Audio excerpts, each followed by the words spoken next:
Hello everyone, and welcome on into this next session 10 for the Guild of Trunarth. I'm Dawnbreaker, and with me today is our DM, Ace.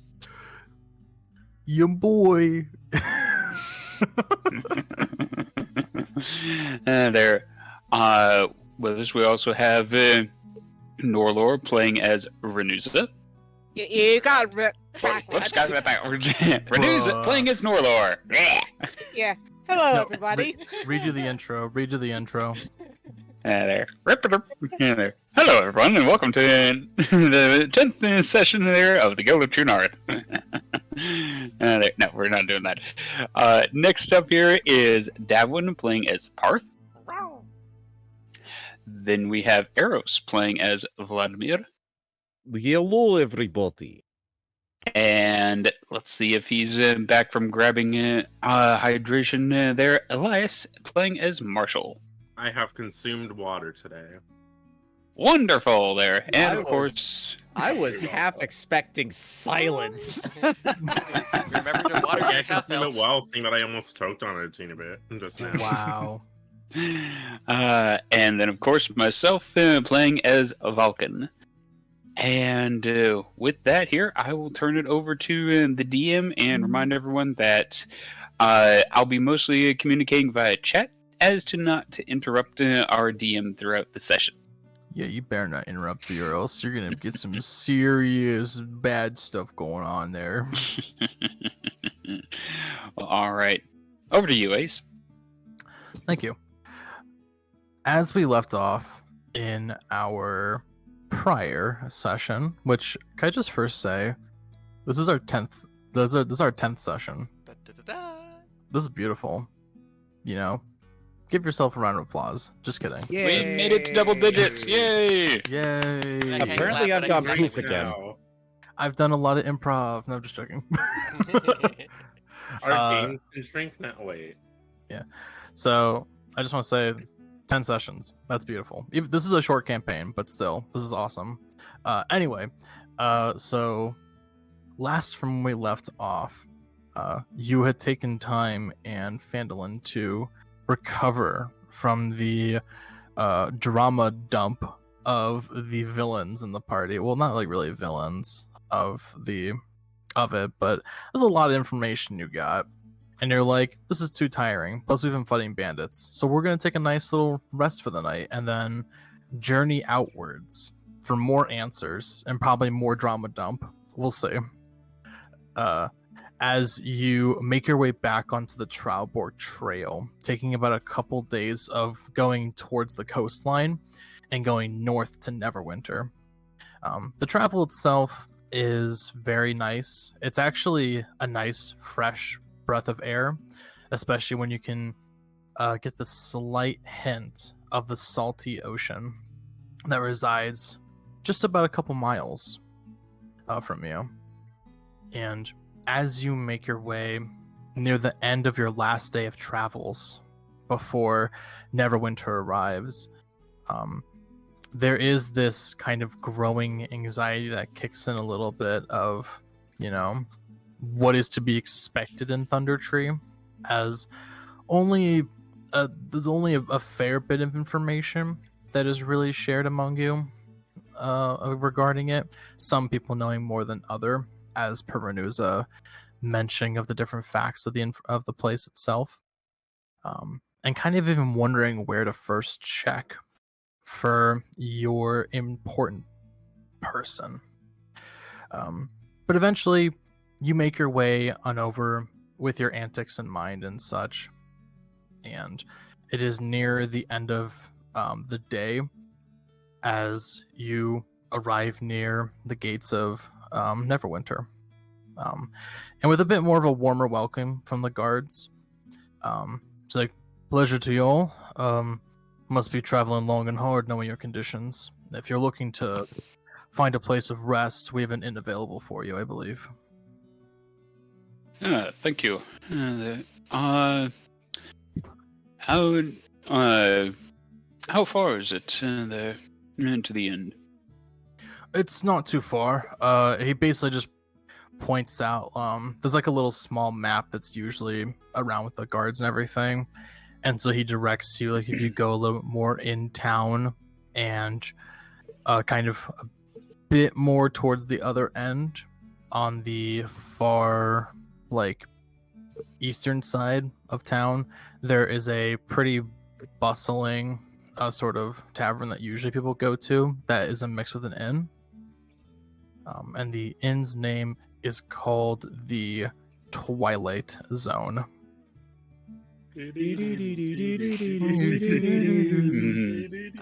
Ace, just to make sure we're still on the previous board, Paarth poofed, and a bunch of people seem to be detached from their characters.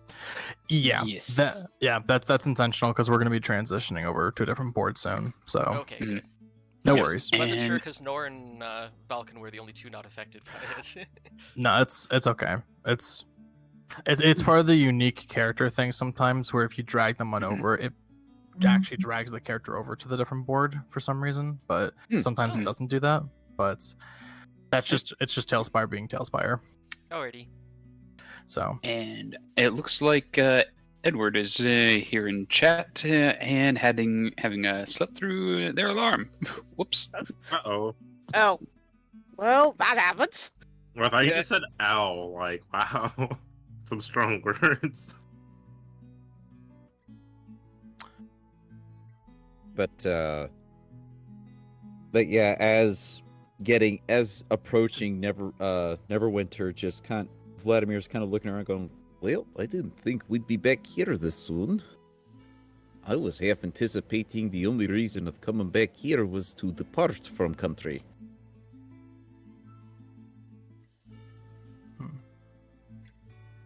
I'm so sorry, I was distracted by something else. What was that?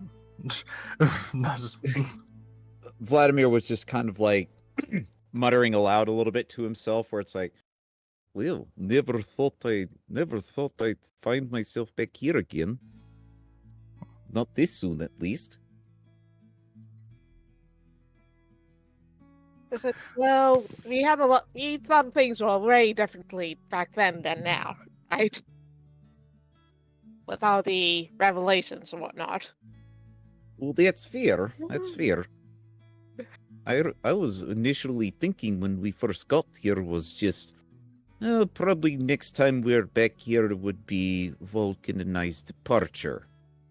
However, plans have changed, apparently. Well, the city is one of the larger ones in this part of the continent. Not too surprising, to be honest with you. But let's head on over to the inn here. Been on the road for a few days. Really does make a bed look that much more appealing. Duh. Traveling long tends to be pain in tail. For me, it's literally.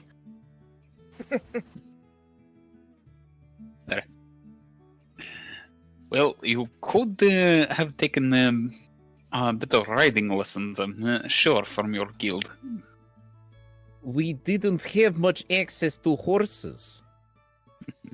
The only ones that had access to horses were higher rank. I am not that high of rank. You know, I'm just giving you a hard time, I know you are. Vladimir. I'm just giving it back to you. Just laugh and let it roll. Who says I'm not? As he says with a sly grin.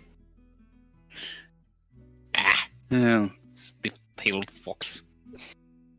Meanwhile, Paarth is laying across the front edge of the cart, just enjoying the happy banter between the party members. This is being the first time the party's actually had a chance to unwind a little bit, and the pseudodragon is quite enjoying it.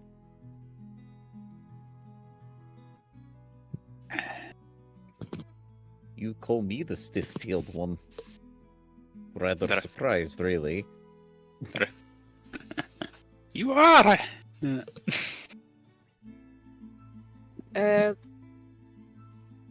Is Norelor in the cart? There. And if you want, this be your turn in the cart. I don't see why not. Yeah, she'd be petting the relaxed Paarth then. Yes. There. Ah, Marshall, don't you agree with me there that of the two of us, Vladimir here is the stiff-tailed one? If I'm being honest, I've just been reading through my spells, so can't answer that with full confidence. At that point, Vladimir just kind of looks at Valkin and go, "Really? You're going to ask Bookworm that almost never pays attention to surroundings unless threatened?" Hey, I pay attention sometimes. My point exactly. Paarth, in the meantime, kind of takes a peek back at his own tail and wiggles it about wildly. There. I forgot. Marshall probably has his familiar at this point. Ooh, yeah. Did you spend the hour? I to do think that? I tried to. Yeah, we'll say for extensive purposes that as you were finishing up your travels and making it on over to Neverwinter, that you took time to set up your important things and needed spell components to pretty much cast that spell as a ritual. Yeah. So then you can describe what your little familiar looks like, so I can get on the board for you. It's Hey, a another little eminal. owl. It's an owl. Like Brian Owl, Pat. Who? Hey, someone said they were selling owls somewhere. Yeah. It's a. What do you call a magic owl? Houdini. If y'all, that's a legit reference, and if y'all know that reference, then you got some good taste. In You that know, I'm just case- out here with like its name is Blathers. Blathers. I like Animal Crossing. Okay. So Blatherskate? Oh. A what? Bruh. Anyway, continuing on. So I assume that you guys will make your way on parking your horse-drawn carriage, which horse-drawn carriage was provided to you by the townsfolk of Phandalin. So happy, yeah, hee hee hee. And you make your way on over to the Twilight Zone. Wait, is everyone on the other board now? I still am not.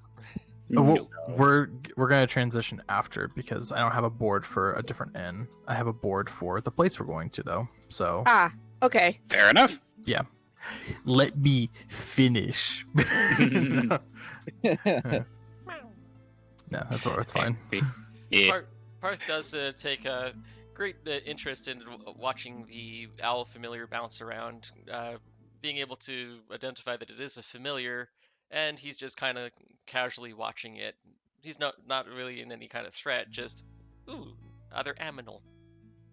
Who? At that point, Vladimir just kind of leans over to Vladimir just kind of brushes up a little bit and go, "Can't not help but get the feeling that someone here is possessed by owl." Who? Hey, yo, who that? What the? Ah! Fires gun. Oh, with the owl. My You're a good owl. boy. I loved her. Where?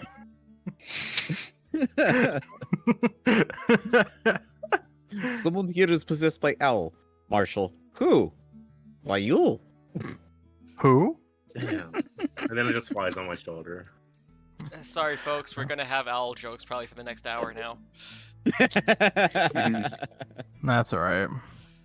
Now, who's going to be making those? Who wants to? Okay. So I need everyone to roll initiative. Damn, what a hoot. What a hoot this game is so far. Okay, I need you to roll initiative with disadvantage. Okay. So Well, shit. nah, it's all right. Don't do that. You don't need to. Just make another yes. owl joke, and who's who will happen. Well, I'm already working ahead of you guys, thinking of the fact that if the owl's name is Blathers, and if Elias sends, or if Marshell sends that owl out to attack somebody, and the owl happens to lay waste to his enemies, then the battle would be at Blatherscat. Continuing on. If anybody doesn't know, Blatherscat means utter nonsense. Yeah. And speaking of utter nonsense, as you make your owl jokes, you do see that the familiar itself questions every joke with a simple "who." As you make your way on over to the Twilight Zone, the Twilight Zone just Is looks a like. place of sound and. Let me finish. Don't interrupt the DM again. I will send your owl to the 9 hells. Dang. And then you can use an action to bring it back. Demonic owl, let's go. So you make your way on over, and within the semi-busy streets of Neverwinter, even with the lights going down and such in the near the middle of the night, there is still some bustling celebrations and also just like dance and song of sorts that are occurring from the tavern / inn itself. There are essentially, it is like a combined large building where on the right side of it, it is a multi-storied tavern that at the a signpost that kind of like swings back and forth in the wind itself, like creaking, is a picture of what would look to be a moon, like a crescent moon, with a little bit of some like little dips of like white stars and such. And underneath it says Twilight Zone Tavern. The building to the left of it is a bit more wide in its structure, as it does look more like a general, like, large inn connected to it, and having a very similar signpost. But this time, it is actually more like, instead of like a waxing crescent, it's more like a waning crescent. Still having some bits of stars and such attached to it with like some white dots. And it says Twilight Zone Inn.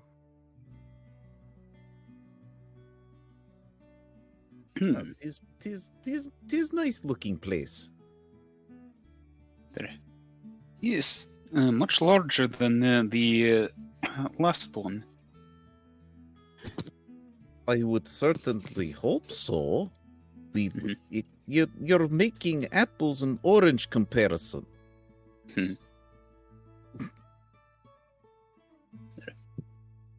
They're very good. Well, that is true. There is so. Anyways, let's see if they actually have a room available. Okay. Yeah, I believe we all proceed inside. Okay. So y'all are able to basically set your carriage aside in sorts at a nearby post at the inn itself. And you said you make your way inside the inn, or do you make your way inside of the tavern? And there. So wait, the inn and the tavern are two different places? Yeah, so it's technically like one big combined building, but there are like it's split up on the right side with a separate what looks to be building.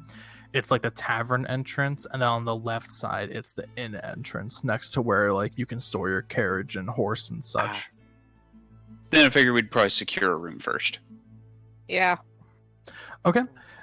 So you make your way on into the inn itself, into the inn, and as you walk inside, you're greeted with a very lovely looking bit of furnishing, as it looks like that people have spent some pretty good money at making this place pretty comfortable for you.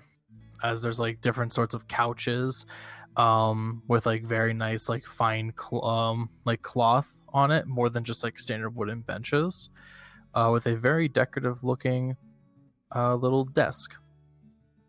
Paarth And hops... behind it- Oh, sorry. Oh, you can go ahead.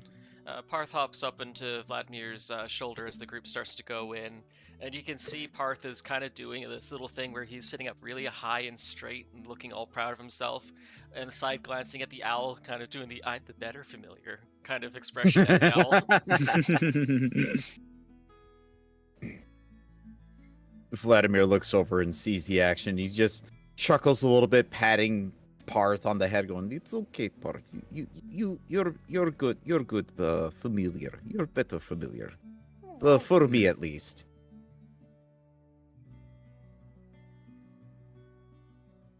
There.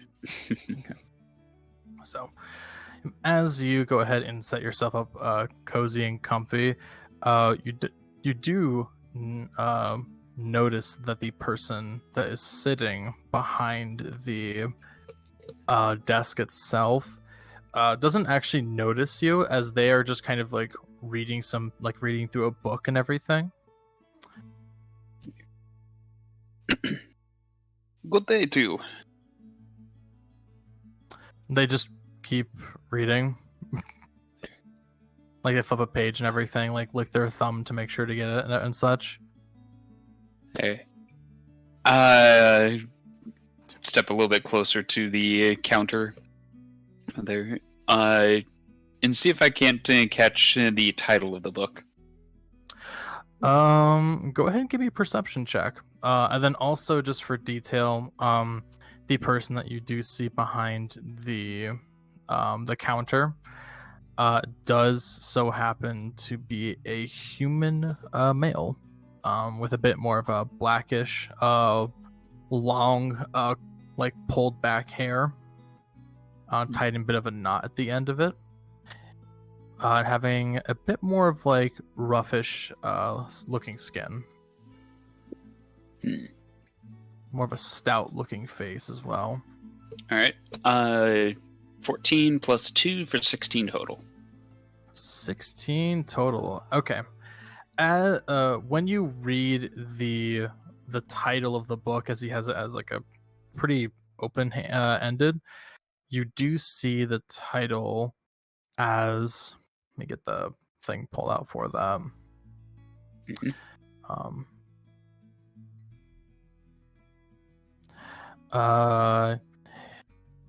A standoff documentation of the Neverwinter woods.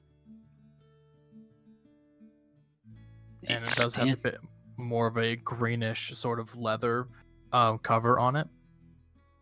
Okay. A standoff documentation of Neverwinter woods? You see the human looks up at you and is just like, "Yeah, you've read this before?" There. No, but it does intrigue me. The title. What is the premise? I don't know. I just started this yesterday, and it's apparently it's written books from some mane of nature or whatnot, which is weird, publishing books as a druid. But apparently it's all about this lore of the nature and everything, and historical stuff that's going on around the woods itself, and why it's important to keep it up. Huh. Well, druids actually writing books there? Well, that is a rare find. Yeah, it is. He kind of puts a little bookmark in for it, which looks to be like a plastic, like a standard metal bookmark that has a looks like a leaf itself. He puts it in the book and is like, "So how can I help you?" And he actually gets a firm look at you all. It's like, "How can I help you?" There. Well, we are looking for some rooms, please. for the four of us and our little companion here, nodding towards Paarth. Let me see. As he just kind of like puts the book away and he checks like a different larger book as like he hits it against the desk and a bunch of dust just kicks up and everything in your face. Boom. Let's see. We are primarily booked due to the festivals going on here pretty soon, but I do see that there are a couple rooms available. Are you looking for rooms that are nearby each other, or, any room will do? Nearby would be preferable, but we can make do otherwise. Well, we've got one section like that's available, though it is a bit more of our intimate suites, so it would cost a bit extra. At that point, Vladimir just kind of stands there, blinking a couple of times, going, "Well, that's a thing." Like he's like this was in his head, not out loud, but. I turn back to the party and kind of give a ever so slight shrug, requesting their opinions.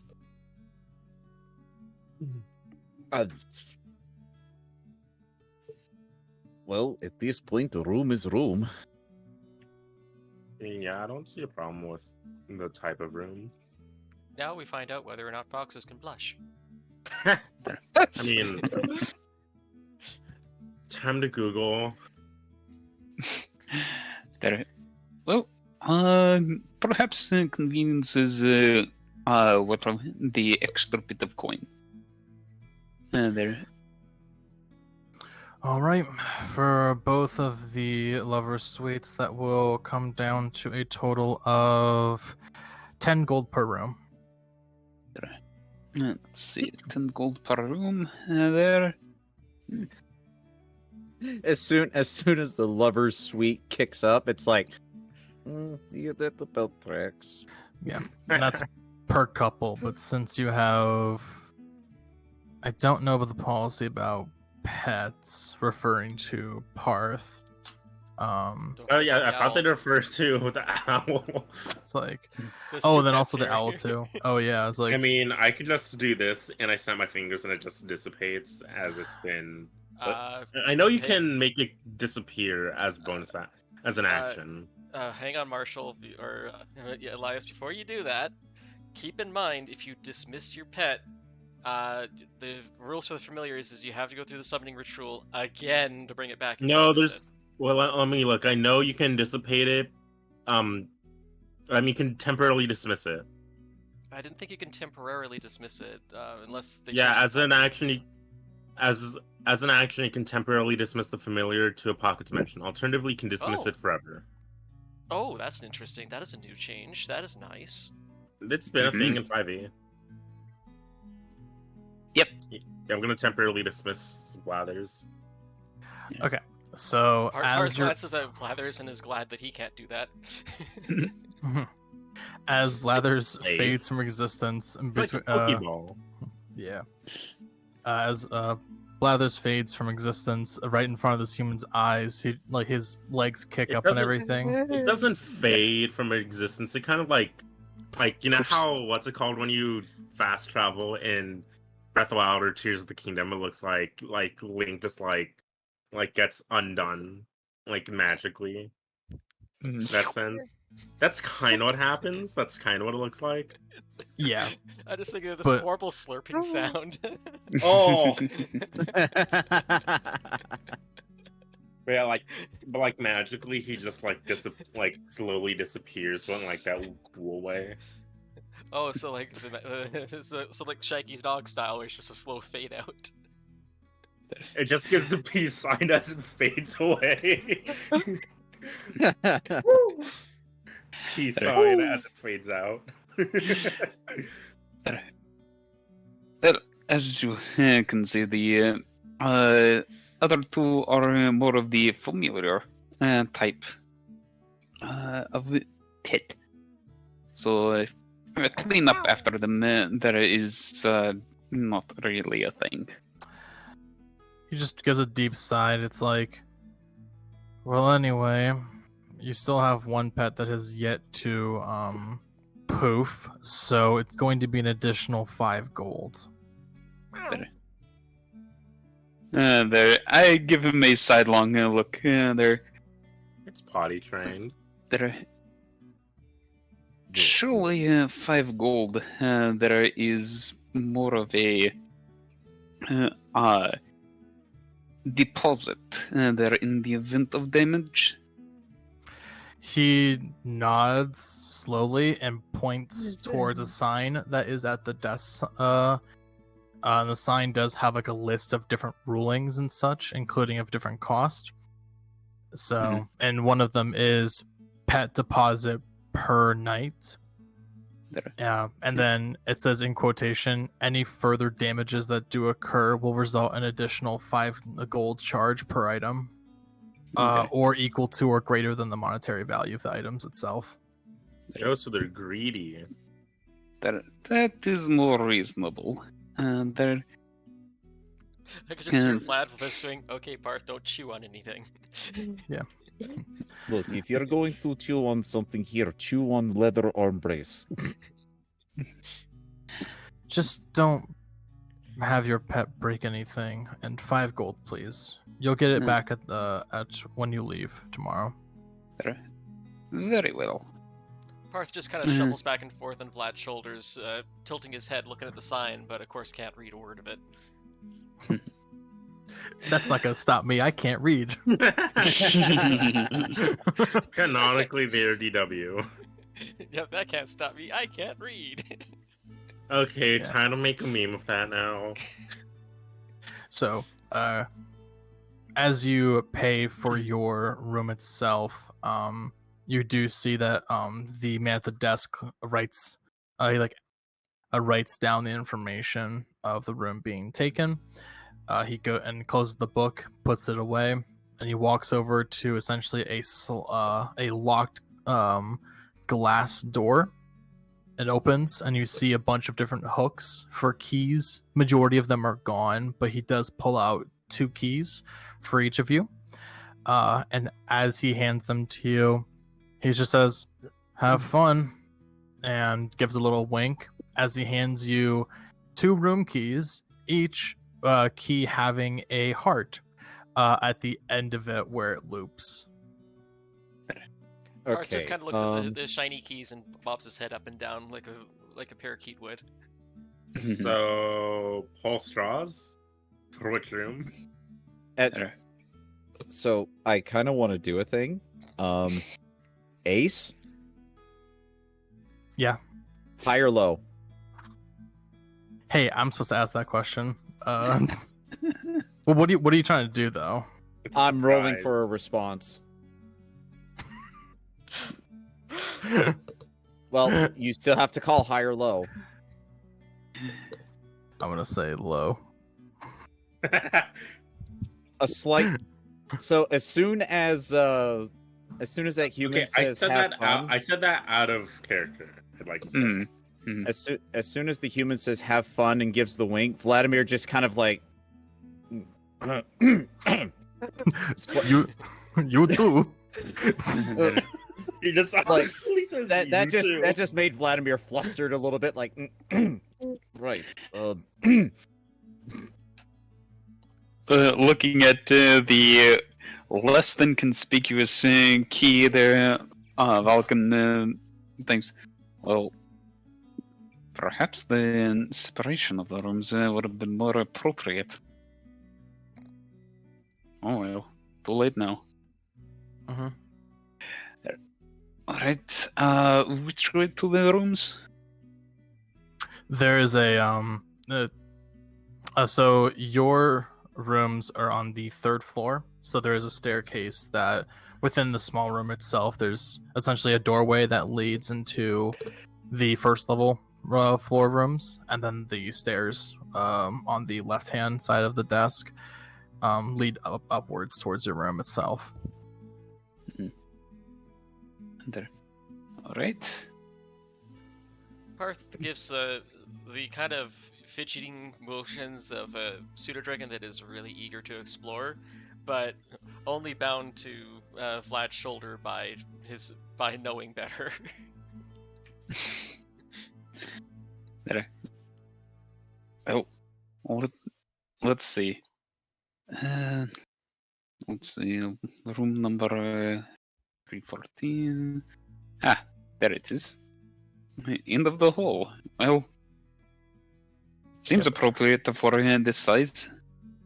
Yep. At the end of the Price. hall, when you make it to the doors, you do see that it's kind of easily identifiable that your rooms are at the end, as your preferred rooms that you chose have a completely different design. So the hallways themselves are generally very standard comfort designed or so, like wooden comfort, like an American wooden comfort design, as you would usually see. Though at the end, you can see that instead of it being like a basic wooden door or whatnot, like simple refined, you see a more elegant looking door that does have a bit of draping in front of it of what looks to be red cloth, and then a couple of like beads that are going around it. Paarth absolutely paws at the cloth as Vlad passes by it. Well, this is getting more and more interesting. Watch your claws, Paarth. They seem to be very touchy about the damage that pets such as yourself and their eyes cause. Yep. And so as you kind of make your way over to the rooms itself, and the awkwardness kind of kicks in, where you pretty much the rooms are kind of across from the hall from one another, which the hall is like around like 10 or so feet. It's pretty wide, as to make sure that making sure that everyone has room to walk through and such. But the one question just kind of rings true, especially in Aeros's head, of like, who am I staying the night with today? Realizing that I have the two keys there, I take one of them and toss it over to Norelor. Norelor, here. And she grabs it. There. I'll go ahead and unlock this door here on the left. So the keys he has is to the right door? Mhm. Okay, No, so the other leftover. The other left door. Okay, Jesus. so go open up the door and take a look at what it looks like. Okay. So as you kind of part away the cloth a little bit, you just see it's another standard basic door like the rest, but it just has drapes over it. And as both of you unlock the doors on your end, it gets to be a little bit awkward, as you see that the instead of it being like a standard basic room with like a bed near the side of it and like a couple of drawers to keep your clothes in, and just, you know, standard comfort level stuff with like a little oil lamp and everything by the bedsides, you see that the room is completely furnished to have different shades of like red, white, and a bit of pinkish sort of cloth and color. And the bed itself looks to be refurbished in the shape of a heart, with heart-shaped pillows. Paarth absolutely No. does not hesitate. The Vlad notices the lack of mini Drake instantaneously as Paarth flutters over and lands on the big, soft, squishy pillows of the bed. You could have gone a normal room. There. I'm wondering if it's not too late. Glancing around, seeing that there's only the single large bed.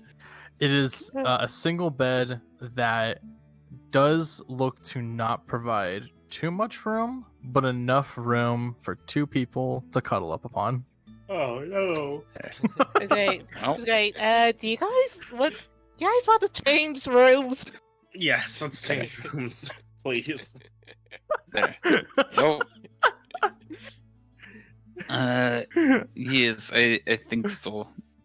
And that might be best idea. Vladimir's Hopefully we just can at least get the refund. Vladimir's just standing there, kind of stunned, like, oh, Does Vlad need someone to like pull him away? Out of character, I just realized why the Japanese call foxes kitsune, because you can expect kits soon, eh? Okay, so I'm gonna have to go now. Alright. Okay, everyone, that was a great session. So you all are just gonna kind of immediately try and go back downstairs to get a refund. So I just see Vlad, no, try to catch Paarth mid-flight to pull the pseudodragon back out of the air. yeah, it's just like, well, wait, Paarth, come back! Oh, So as you try to collect your stuff again, along with Paarth, Along with the pseudodragon with his wings still out. yeah, you try to make your way back downstairs. Given the Hotel California.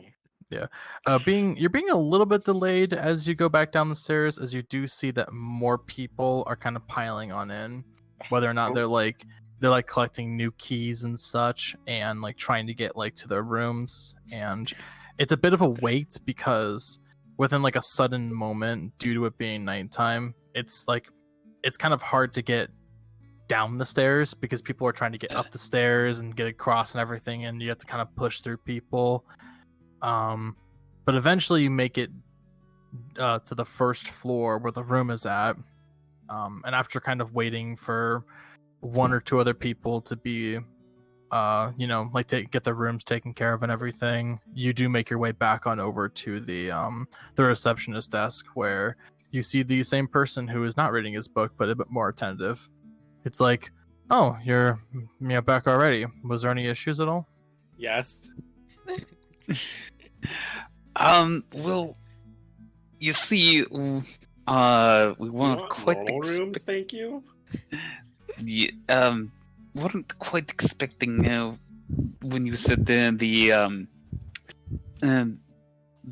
more convenient suites there, and then the whole lovers suite, and we've kind of kept our hopes up a little bit that it wasn't quite as how it was, as that's not the thing that's going on in the parties here. And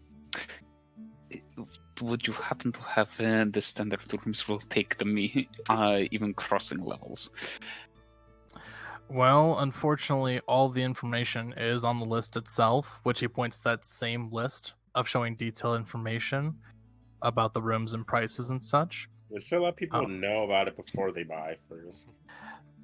He also, as you say that, he points directly towards a separate sign that's underneath it, and it says, "Please make sure you read this list before selecting your room choice." Yeah, but that's such tiny text, everybody can miss it. It's a pretty big text. And then underneath it says, "In addition, no refunds." Can they at It's least switch the rooms we're doing? Not refund, just switch rooms. I can check and see if there is another room we can switch with, but I think I just gave the last room out to somebody for the night, so I think we're pretty filled up for the festivals. But let me go ahead and take a look for you. As Or do you you have see a him, way we can like make the beds not quite as small? he does. As he gets up, you can hear him sigh as he like goes and looks over the key collection and everything. Just, Marshall, let man do his job, okay? I'm sorry, none of us are clearly excited about these rooms. After a moment of looking, and you kind of see him like, he gives like a hold on a moment, as he goes into the back room a little bit. As you do, Smoking. Yeah, as you do see, he did leave the cabinet open, and you see that there is not a single key left for an available room. That's when you start to chase somebody down the hall. Trade! Switch! Actually, Switch! One of us could do that. Oh yeah, you could do that. He, as like a couple minutes pass and everything, the person does come back and he's like, I double checked everything, and unfortunately we are sold for the night, so I can't really do anything, unfortunately. At that Would- point, Vladimir just kind of stands there, shrugs a little bit, is like, well, I guess we'll just have to improvise. Would I you have, at least? Would you perhaps at least have, I don't know, a spare cot or a mattress or something there?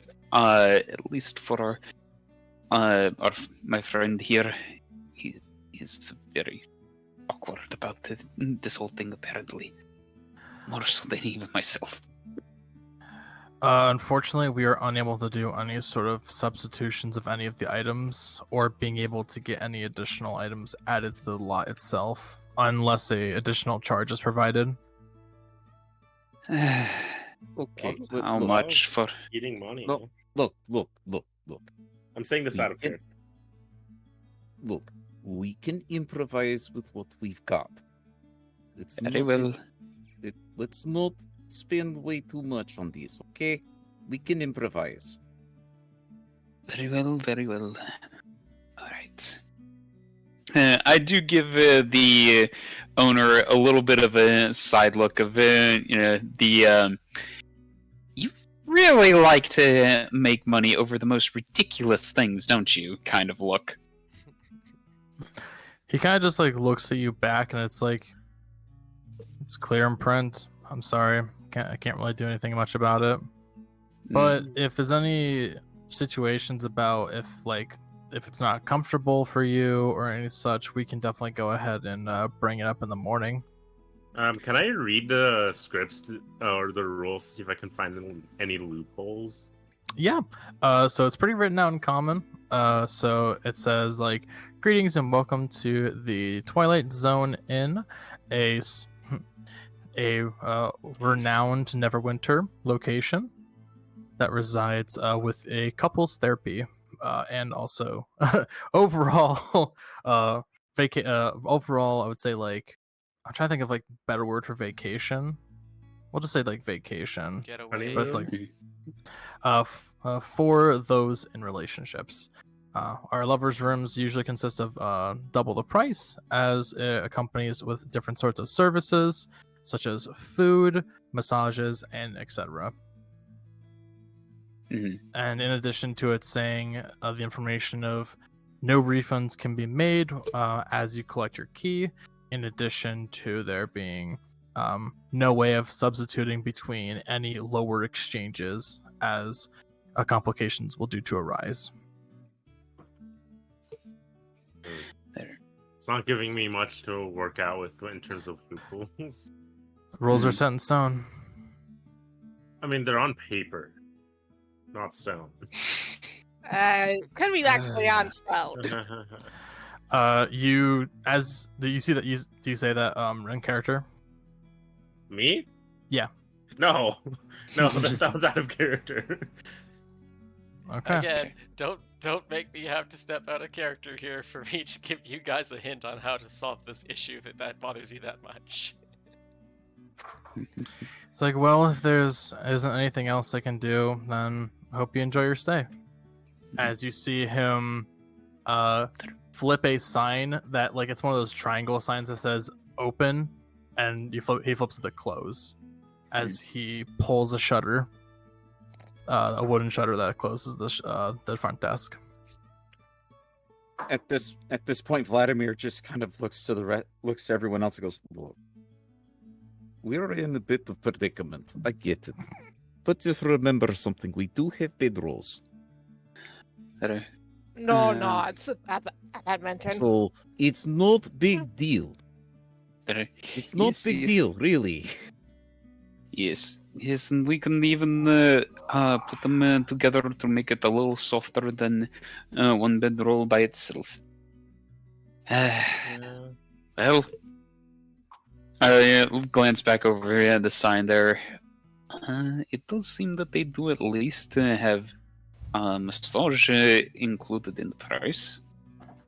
So, yes, we'll take advantage of that, I guess. We have been on the road for several days and going non-stop. But here is one pertinent question between the four of us. Who's staying with who? Paarth seems to give a very unhelpful chirp chirp squeak and then nuzzles against the side of Vlad's head.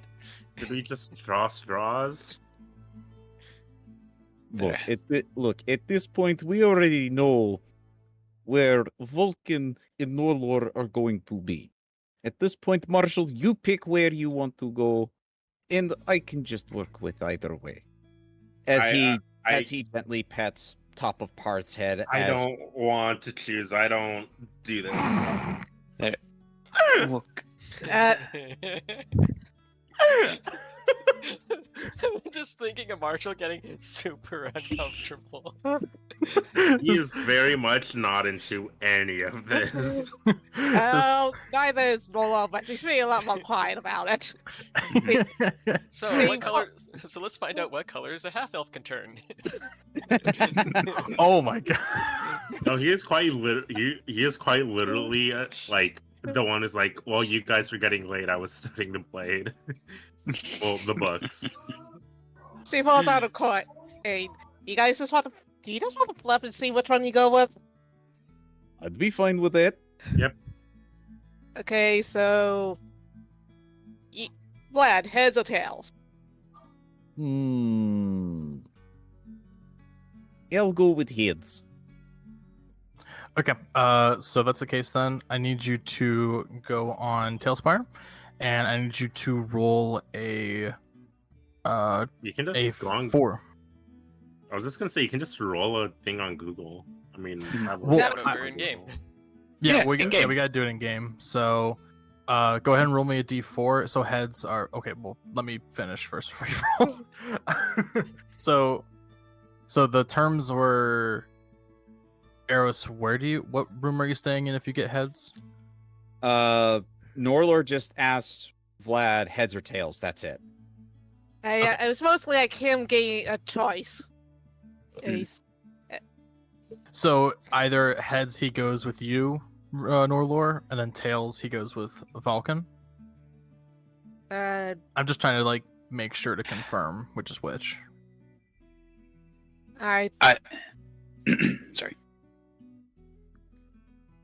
It's more like he said tails, and I wrote out TV in my room. It was he called tails, and it was tails he go to. I mean, if he called heads, but I'd do tails he be in with Vlad. Okay, so heads,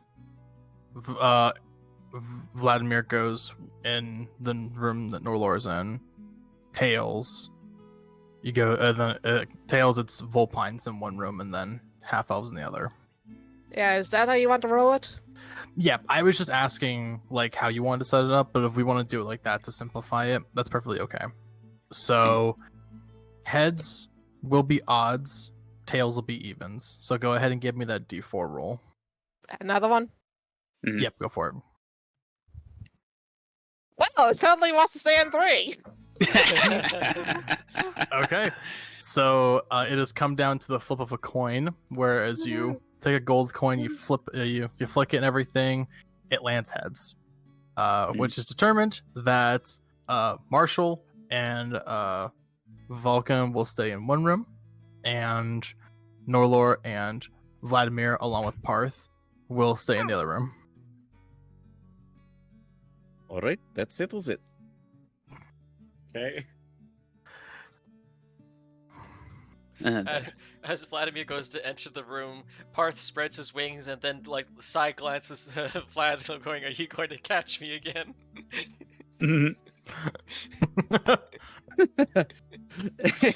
At that point, Vladimir's just like, he just gives a nod of like, just go ahead. Just go ahead. Paarth hops and makes a beeline for the pillow to land in it. And the softest little poof sound you've ever heard of a pseudodragon like smacking right into the pillow. Why do I get the vision in my head that just Paarth dive bombs into a pillow and he just goes face first right into it, just boom. Oh yeah, just Yep. You've That seen is a cats cute do it. visual, The though. pseudodragon's going to do it too. Like the pounce, like the failed pounce. The that pounce Rock landing had head to do. first with a like hard like thunk noise. Oh, well, except it's pump. Yeah. Okay. Is there anything that y'all want to do before you make your way on over to bed and get your arrangements set up? She goes to Vlad, so who's sleeping on the bedroll? Look, I can take bedroll. You take the actual bed. I've Well- slept in worse conditions. So yeah, this floor will be much nicer than sleeping on a rock. That's for sure. Well, that's definitely correct. There's a very muffled pillow.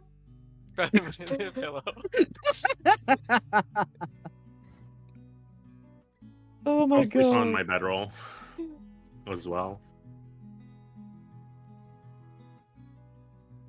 There. All right, so you're taking the bedroll. Yeah, I'm taking There. the bedroll in our room. Okay. All right.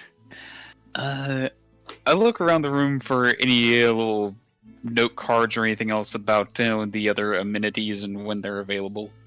Oh yeah, we should actually look for that and see what we can use to keep it as not awkward as it can, like in just a room service where we just get free food essentially or whatever. I'll I'll help you make the investigation check. anyone that wants to do an investigation of like seeing what else is in the room, you're more than free to do that. Actually, if they won't know I take out my familiar if I just use it for one check and then put it back, right? You're in a private room. It's I would Take hope out my not. familiar to help you with your check, and I'll make my check separate, All right. so you get advantage. Meanwhile, in Vlad's room, it's like, Mhm. Paarth, can you help me with? No, he's not going anywhere. At that So, point, it's just investigation.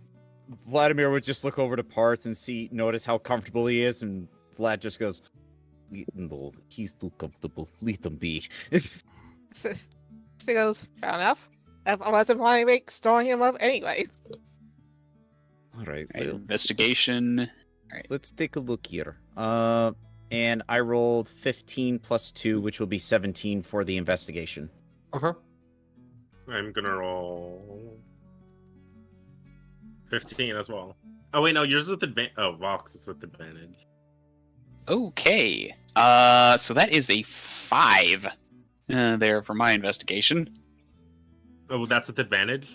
Yeah, I Roll a rolled 2 and a 2 d20s, a 2 and a 4. Damn. Like, good gosh.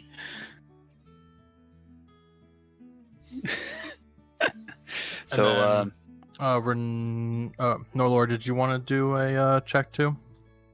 So I can do that real quick. Just want to double check.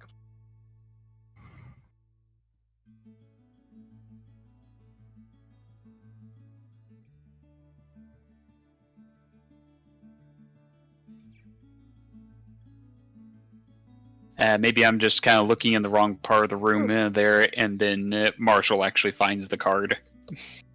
Because he looked in the right part of the room first. Okay. he So finds the card, picks it up, doesn't say anything. You continue to look in the room. Right? So anyone that got a 10 and higher succeeded. As at one of the two side desk, which usually would be next to the beds, there is a kind of like folded up note that is like popped upwards, and it is in the shape of a heart. to those who find it, it reads the following information, which Vlad and also Norelor, you would be able to find together, and depending on whoever wants to read that or so, you can read it to each other. And then Marshell, you would find it as Valkin is just looking around and very distracted by just how much like lingerie that he's secretly found, of just like shoved behind the bed and like shoved behind like drawers and such. And it's like, ugh, like this is a lover's resort. Like it makes sense. Yeah, it's implying it's for straight couples too. How non-inclusive. Anyway, Sorry. as I need to get meds. yeah. So as you read the note, it says, "Thank you for choosing our lovers' suites. Our available services are usually within the morning itself, as our evening services do exceed past the time, like military time. It would be around like 200 o'clock. That's early, dang. Yeah. Well, it's just because like the front desk, like the time that you guys arrived, you guys are like nearing midnight, and so they were just closing their services for the night. So just to make sure everything gets locked up and safe. So the following services are available where it's couples breakfast, which is usually around like early morning, like as you like just as like the sun rises, and then like an hour after that is a couples massage plus hot spring. Fancy. I bring it to Valkin. Hey, I found this. If it's free, I was gonna ask if you just want to abuse it and see if we just get any health bonuses in life. I don't know. That sounds weird. I was about to reference meta knowledge of like temporary hit points and shit. You just simply say, But then I realized massage will they feel don't. real good. Yeah. No, he is very much not into sex. You're starting to turn more into like a character who's been isekai in an anime. Just like, I'm in a new world and I read too many books, and this one book teleported me to this world, and someone burnt my library down, so I can't go back. Maybe I can get a health bonus by going to the spa for the day. God damn it! What's the? Uncle What from would be a an- good uncle way from to another explain universe. it? What would be a good way to explain it in universe? Wait. Are the things free? Are the things free, or do they cost money? They're in a it comes with the service of the room. So breakfast say is that for it- free. You would say that it is revitalizing and will Rejuvenation. rejuvenate you. Yeah. You can't. Those are also cute keywords that a lot of like soothing lotion and like massaging things use. Yes, but a IRL, spa. not in universe. The spa is rejuvenating, as it says in the pamphlet as well. I just tossed the Valkin. Just, hey, look what I found. I'm just standing here. I'm just sitting here like, this is actually kind of hilarious to see Elias / Marshall just stumble over everything, trying to get this figured out. Out of character. Marshall is Out of character, essentially Elias. Out of character, Elias. What? You don't get 5 HP every time you use Pantene for OV? Damn, no, I used Lubriderm. Sorry. Oh, so he gets the +2 HP portion. Got it. Yeah. Also, I'm just gonna point this out too. Aeros, Vlad is also tripping. Like, what are you talking about? Like, this boy blushing underneath his fur. Like, what the fuck is that? Yeah, mammals can inherently blush because that's how. Yeah. Because blush brings blood. I was saying this as an out of character thing. I'm finding it hilarious. Oh yeah. But so as the other room reads it, what are y'all's reactions though? At that point, just couples. Let's get couples breakfast. Massage. Well, somehow this is worse than mine. okay. She puts it out, or she's the one that read it. Well, that's a thing. Well, I guess at this point, From the pillow. well, So well, let's see. I guess at this point we're faking it tonight. As he tries to make a joke out of it. Guess so. She doesn't really know what to say here. Let's see. The evening services there. Reading over that again. What exactly were the evening services? There are no evening services, just morning services. Okay. There. Well. I don't. In response to Marshall's I don't see why not.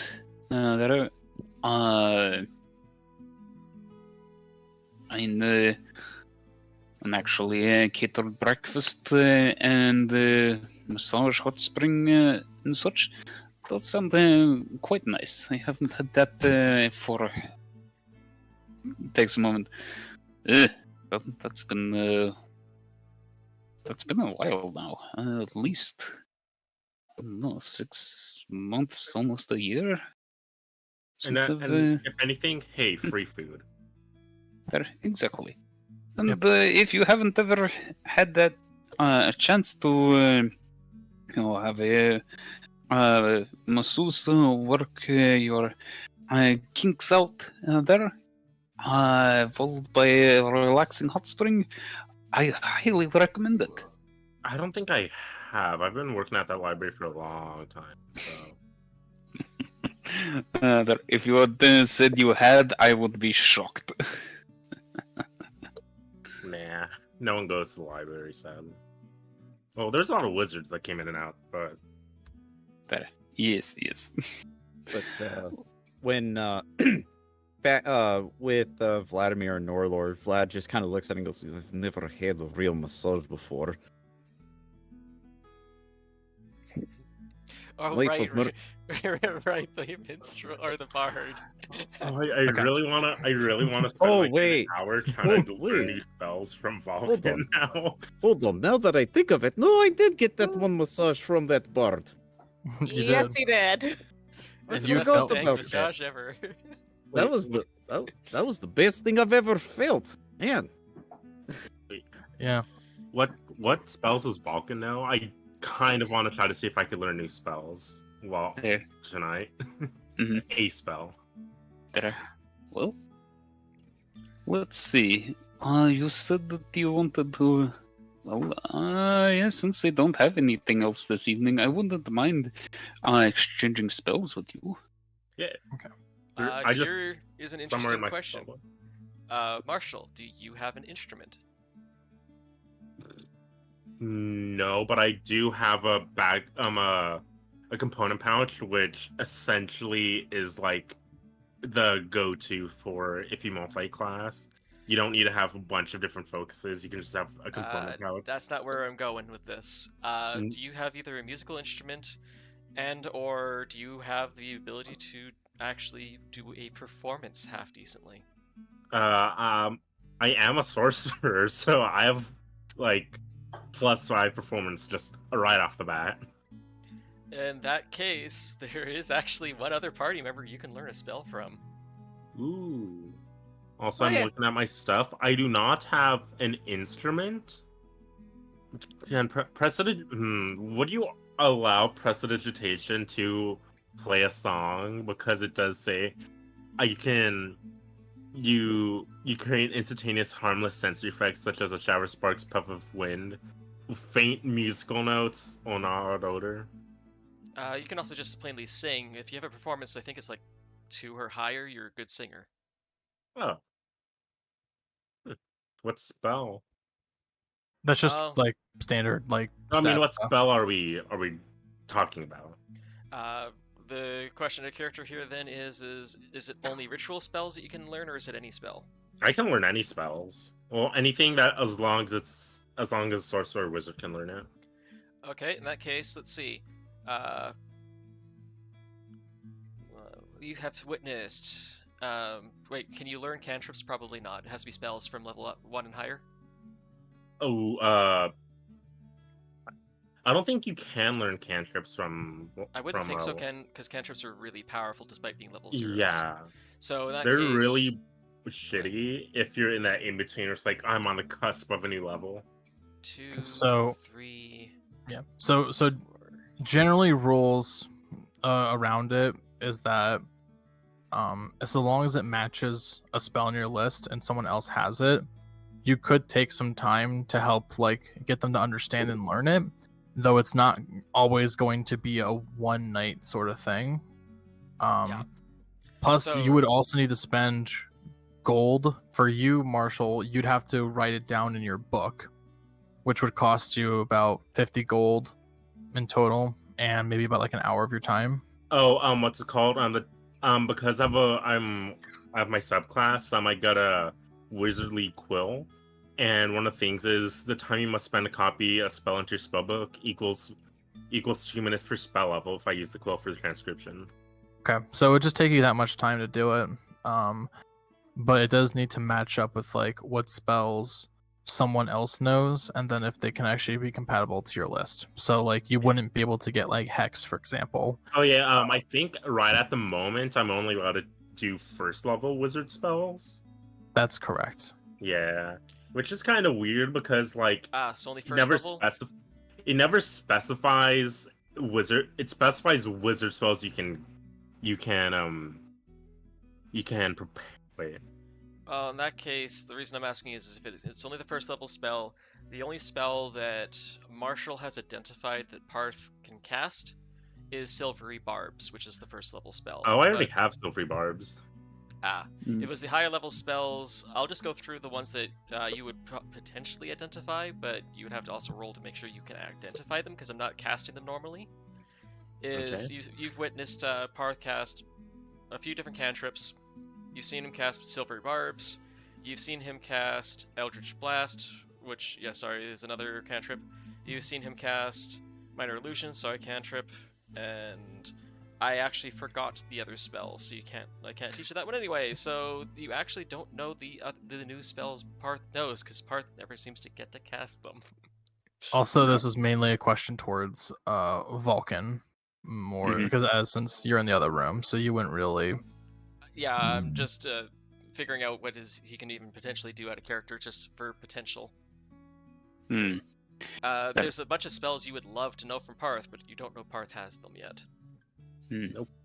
Yeah. Well, let's see. Other things that you might be able to learn here. Let's see. I know how to wish cast. I could teach your class spells. So wizard is the only class that can learn and keep spells. Actually, I pull the tome hanging from my side. I am able to learn some spells that are particularly ritual styles. Oh yeah. Wait, doesn't it delete where it came from though? No. If you can teach me, I can write down the steps here and figure out how to command the power of ritual spells myself. Luckily, I have 3: comprehend languages, detect magic, and find familiar. You've seen me cast find familiar.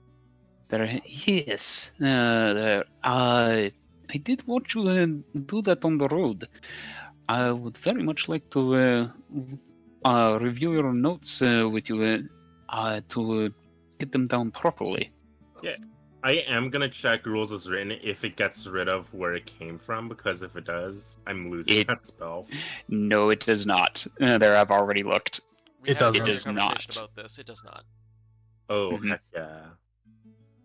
You just pretty much copy it down the information along with also one thing that would be important is I don't know if for warlock purposes, but you since it does require gold worth that is consumed you would need to make sure that you have that stuff before as you cast it. So. Yeah, the inks. There. Yep. Mm-hmm. The ink is the only thing that my subclass requires. There. Your quill. You mentioned that there was something special about it. Oh yeah, when I write with it in my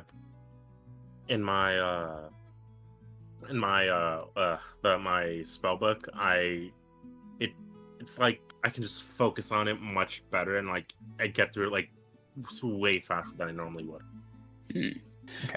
There. So just to speed this up a little bit, so are you guys gonna just basically be talking about trying to, like, get like for you Valkin to learn Find Familiar through your book?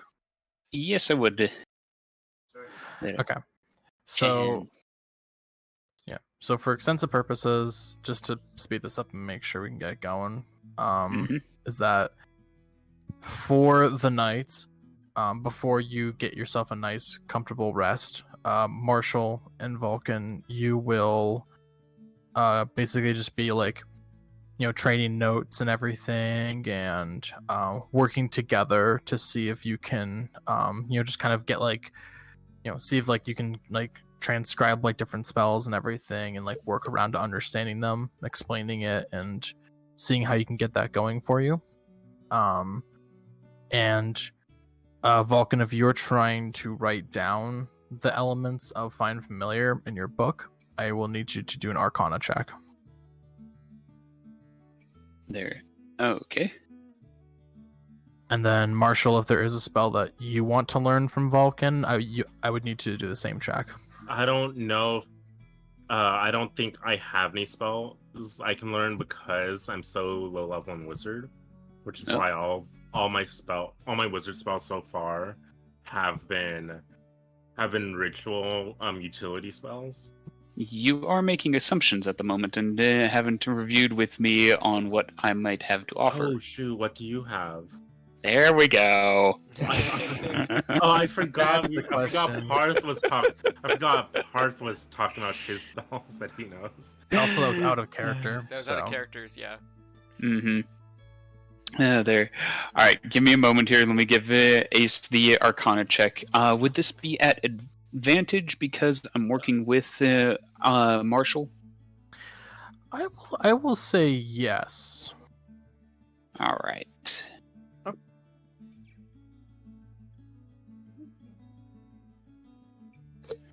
Here we go. 2d20 plus 1. It's honestly so nice when we have like a downtime and we can just like, hey, let's trade info. 13. Let's study together. All right, 13. Okay. And then before I give a detail of the result for that, Marshell, do you want to know and see if there's any spells you might be able to learn from Valkin? Yeah. There. Well, let's see here. From my leveled spells there, you may be of interest in Burning Hands. Let's see. Yep, I can learn that. There. I don't know if you can do. Perhaps. Like I'm just Hex? like in my mind, I'm recalling every single like great wizard who like had like iconic spells. It's like, yep, I can do that. I'm a wizard. There. I cannot do hex. There. Command? No, I can't. There, I didn't think so. Hellish Rebuke. Nope. There. Well, those are the first level spells that I believe you would be able to. And I thought you might be able to learn. Soon I'll definitely be able to learn more, but just right now, Yes. I'm not the best wizard yet. Yeah. So if you wanted to, you could do an Arcana check, and like Valkin could like with the help of explanations and such could help you and see if you can get that taken down tonight. Yeah. So if you want to make an Arcana check with advantage here, you can feel free to do that too. I mean, I'll take Burning Hands, yeah. Okay, so RD20 plus 6.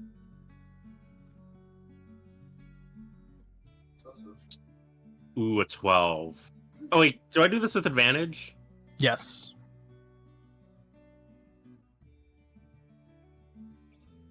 Oh, Oops. RD20 plus 6. Just exclamation mark D20 plus 6. Well, they're both bad. Oops. I will It's say either 12 or an 11. Ignore that 13.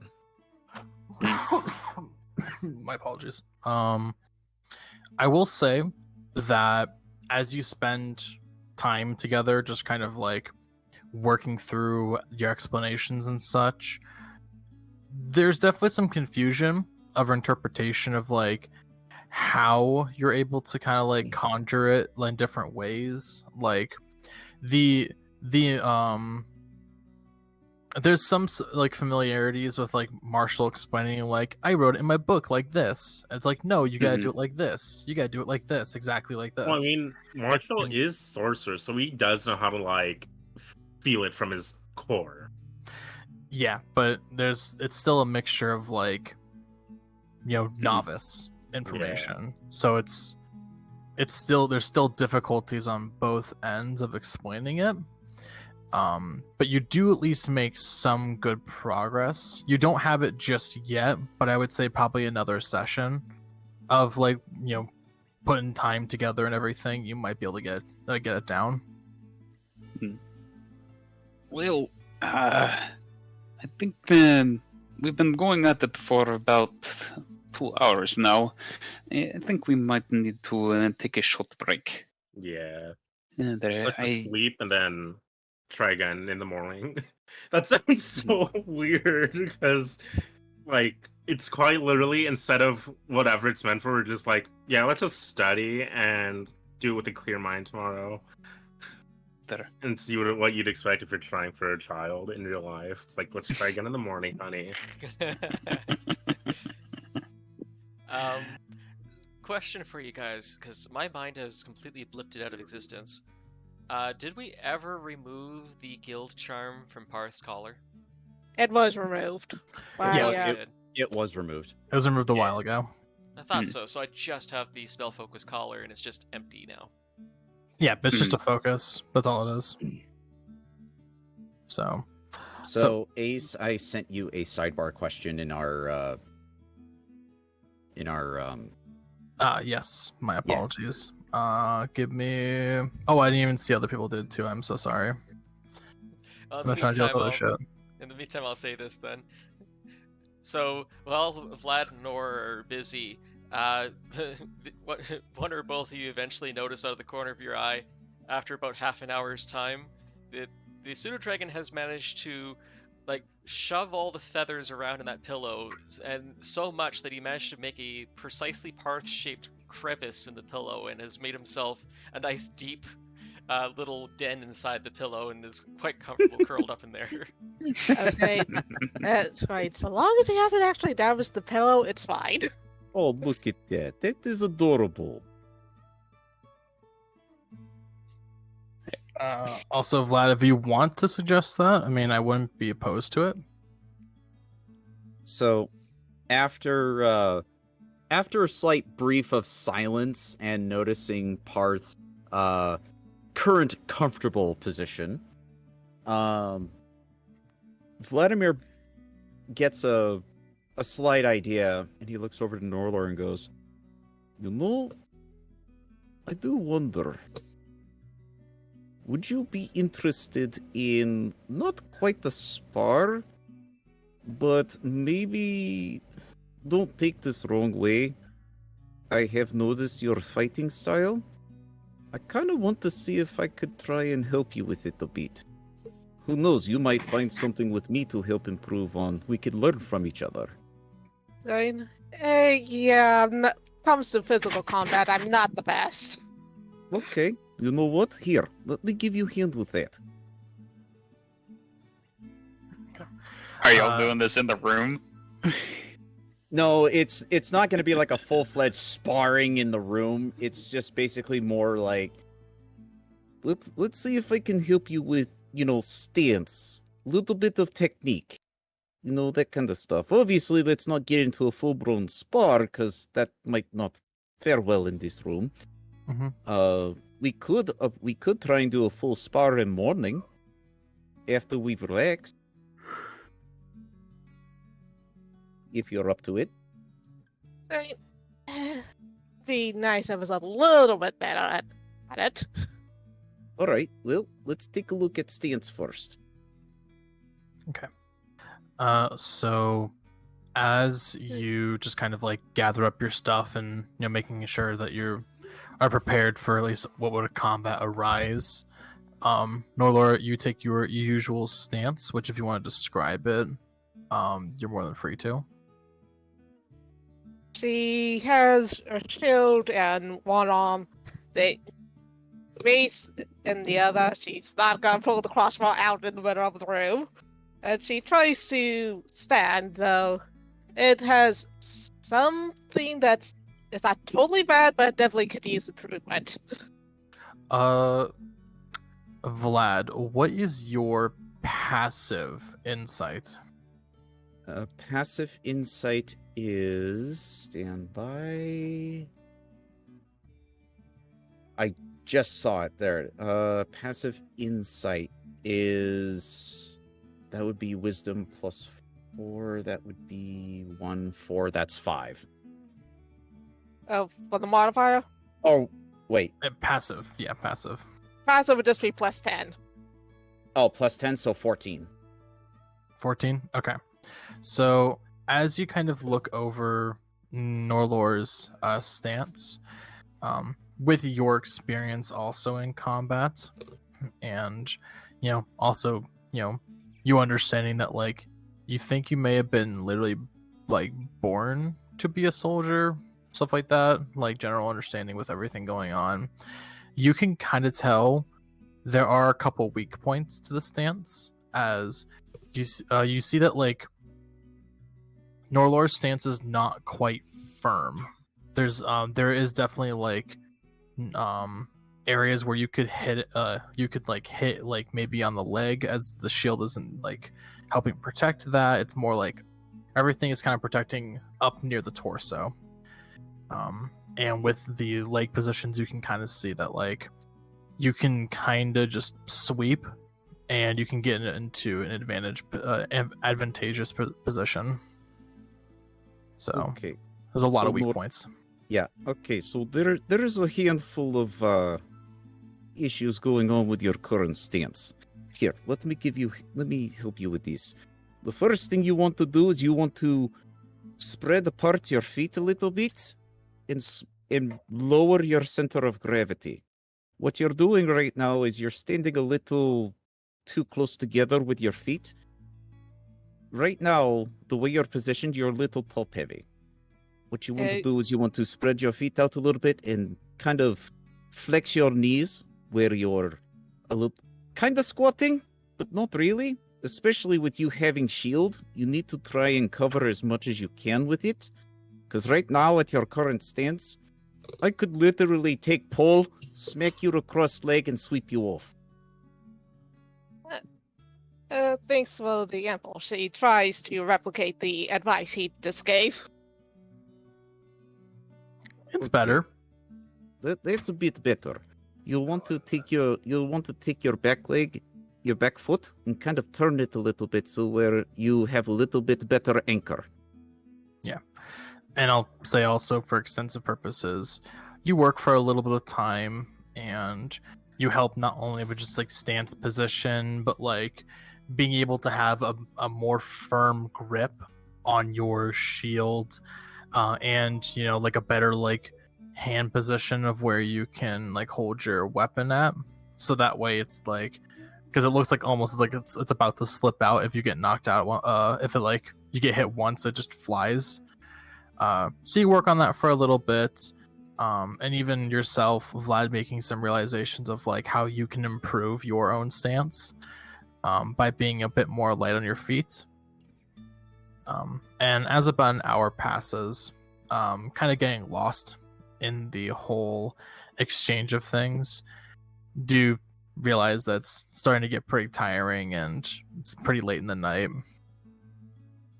All right.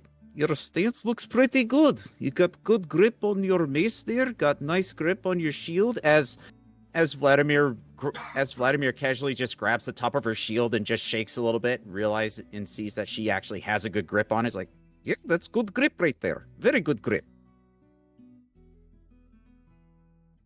All right.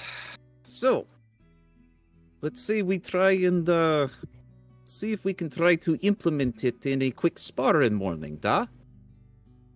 She goes, well, all right. All right.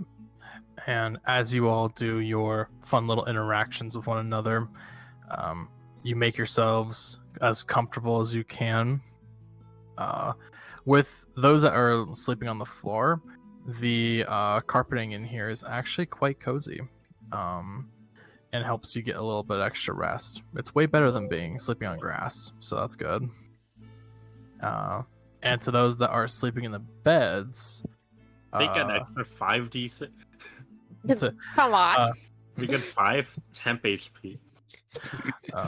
For those of you who do sleep in the beds, you do sink into it a little bit, as generally the composition feels a lot more different than your usual straw like beds and everything. Like, it actually feels like that there's a different like surface to it that today would reminisce in like memory foam. Very soft and squishy. Yeah, and it is the most comfortable sleep you've gotten in a long time. I'm quite sure at one point or another, Norelor is going to have to just pick up the pillow Paarth and all and move it. Well, I assume the pillow's on like the tops of the heart. He could sleep in the pillow on one side, still sleep on the pillow that's on the other half. Mm-hmm. In that case, Paarth is just all cozy there, doesn't move at all. Yeah. And Paarth knows the lap of luxury. And as you kind of drift off into sleep, there's nothing really that happens, as you kind of feel like a bit more unified together. It's been an awkward situation, but it's been probably some of the funnier moments that you've had as you've been on your journey before. And leave it to awkward moments for team building. Yeah. Which will give you a very special, a little bit of a homebrew thing I've been doing. So, which I'll explain later. As we get to the morning, so you get a long rest successfully. So if you haven't already done that, make sure that you reset your temporary hit points, all your spells, Mega everything. long rest. And I'd like to go ahead and request about 5-minute intermission here, since we've been going for about they're about an hour and a half now or so, just for a quick restroom and water break. Yeah, good Yeah, idea. I'm okay with that. I'm okay with that. This is a fun session already. It's already super chill, which we've been needing. Yeah. All I right. told you y'all would like it, and we got plenty more to go right after this 8-minute break, 10-minute break. All right, there. So it is 35 minutes past the hour now. Let's go ahead and convene back here at about what did you say? If we're doing 10-minute break, there'd be 45 minutes past. Yep, 45 minutes past, 15 till the hour. All right, and there. We're going to pause the video here too then. Sound good. All right, I'll get words on the stream set up for you guys, and we will be back here in just under 10 minutes. Yeah.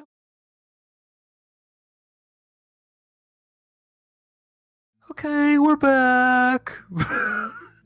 Good grief. Welcome back, everyone. Wakey. Yeah. We're back, woo. All right. Alright. A slightly longer break than had originally been scheduled, but we are back in or ready to roll back into it here. I just I had to talk to my roommate about something because they're one to just quickly meet up for some stuff, which is in like the next like 2 hours, and it will probably take me like 10 or so, 10-12 minutes, so won't be too Yeah. bad. So we can do a Yeah. break in the next 2 hours to make sure that we're good to go. Yeah. Well, actually, in 2 hours' time, we are kind of approaching the end of today's session for time allotments. Anyhow, so that would work. Do y'all have your session and everything around that time, like No. 5 p.m. or? No, There. we had that. We had that last week. That's right. Okay. Sounds good then. So let's just go ahead and continue, and then I'll work a little bit faster so we can get to the good stuff now. So the better stuff. So, all right. As you wake up in the morning in your lover's suite, you are welcomed with a knocking at the door, with a little with different voices. So for Norelor and Vlad, a faintish voice with knocking as you kind of wake up like occurs, and it's just like room service. For Marshell and Valkin's room, it's a bit more loud, but it does seem to be like two women's voices. One moment. Are their names Marla and Holga, respectively? Duh, I give you good massage. There. Well,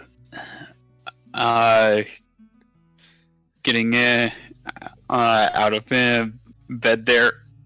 Oh, this is much too comfortable. And throwing on my cloak or robe there. Then I go to the door and glance back before I actually open it to see if Marshall's actually awake. Oh. And Vladimir's basically going to do the same, but he's not going to like doff on his armor or anything. He's just going to put on his trousers to make himself look at least somewhat decent. Marshall probably has like his spellbook over his eyes. Hey, Marshall.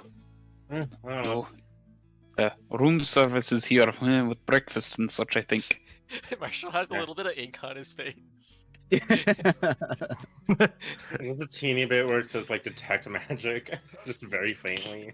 Oh, dang it. And Vladimir's going to look back towards the bed to see if Norelor's still asleep. There. Well, all right. So as you take your time just for preparations and such, you open your door. For Vlad's end, you do see what looks to be a bit of a younger human woman with a bit more of a blondish sort of hair. It's pretty long. She has like a bit of like a bob with like a long hair. She's like, just want to let you know that the breakfast is ready downstairs. And were you wanting to go ahead and get the massage treatment? There. Well, yes, I would. This is the other room. Oh, It's sorry. Vlad's. Oh, this is the Vlad room? In that case, yep. The conversation goes on for a moment or two before this teeny tiny red head pokes out of the pillow that he's redded himself so deep into that he was invisible until he lifted his head. Becky's? And so when Vladimir answers the door, he doesn't have a shirt on or anything, but obviously just the trousers. And he's kind of blinking the sleep out of his eyes a little bit. He goes, the massage sounds fantastic. All right, I'll go ahead and get you penciled in, and breakfast is going to be on the first floor. You just continue down to the end of the hallway, and there's a room there, and you can relax there with some on the furniture, and food will be. You can order your food from there. Hmm. And That- then once afterwards, I can go ahead and make sure that we have someone available for you right away.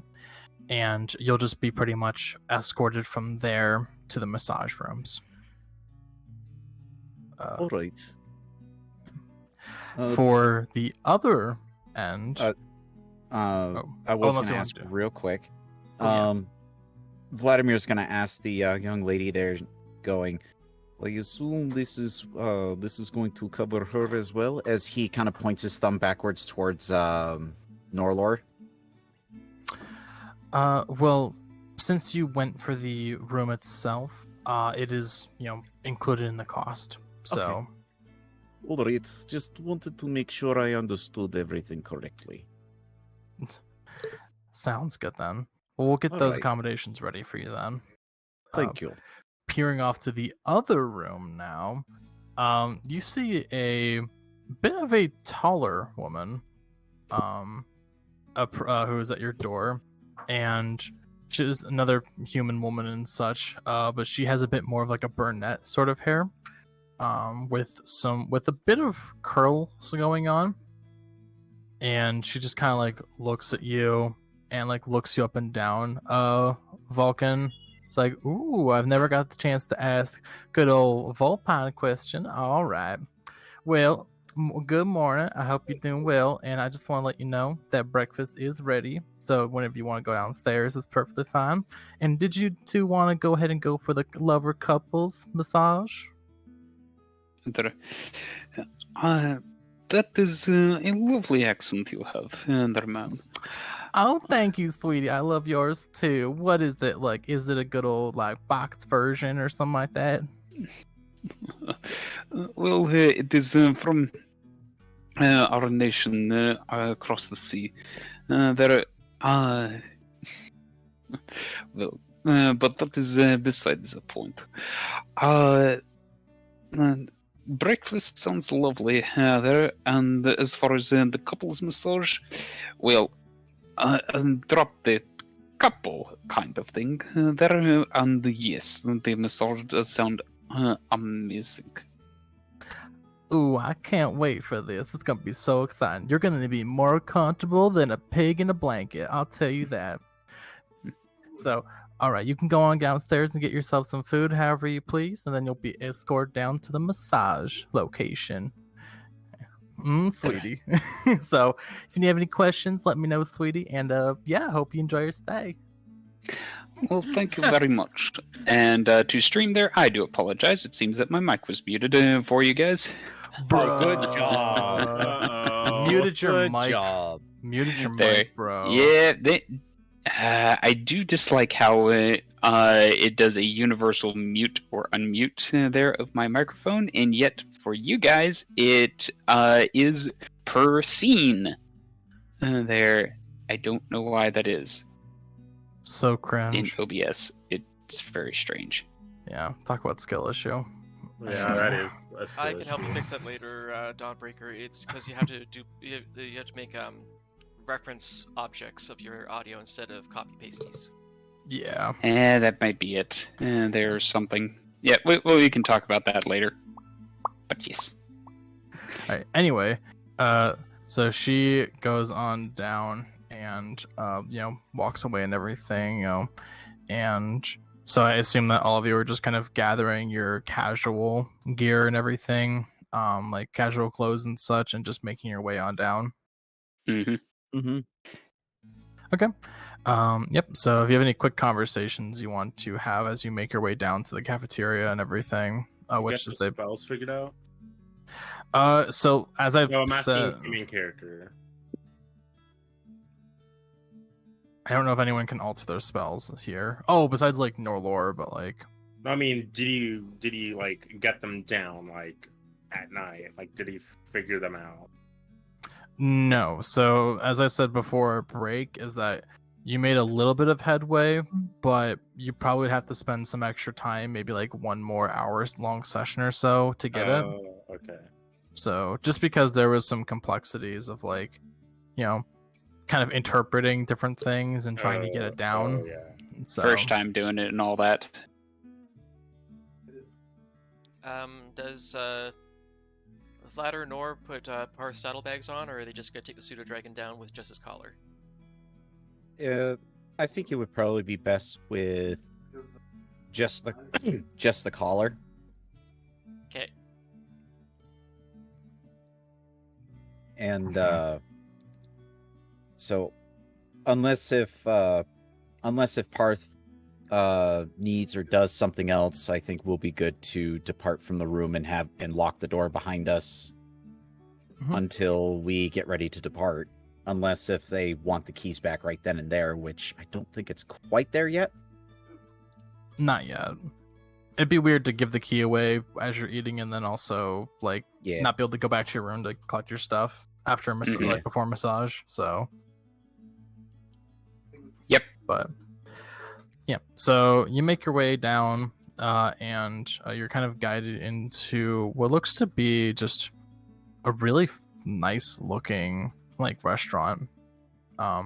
Usually your restaurants that you see consist of wooden floors and wooden chairs and everything like that, but it's a lot more of a lower scheme sort of concept, where instead of having these tables that you have to sit at a simple wooden chair, so each table is a large coffee table, or coffee table where it's a bit lower and equal to the seating position of each couch around it. And there's one specifically for your party. That's your two attendants that are the two women that went to your rooms. They kind of help direct you towards, with one couch being for each person. Paarth rides along in Norelor's arms like a very well pampered cat. Yeah, she's petting him, doing this casual roll call in a while.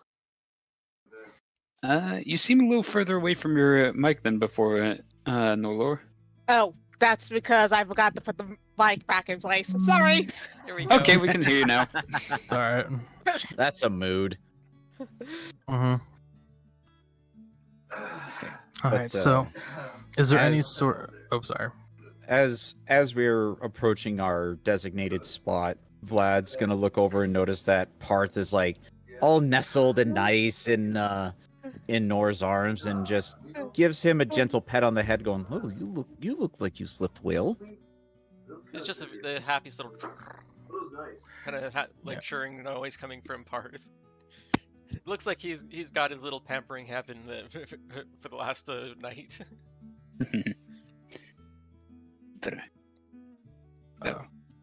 So for just speed run. So at this point, you would just be kind of questioned of certain preferences for food allergies and such, or anything of the sorts, just to making sure you have any food preferences.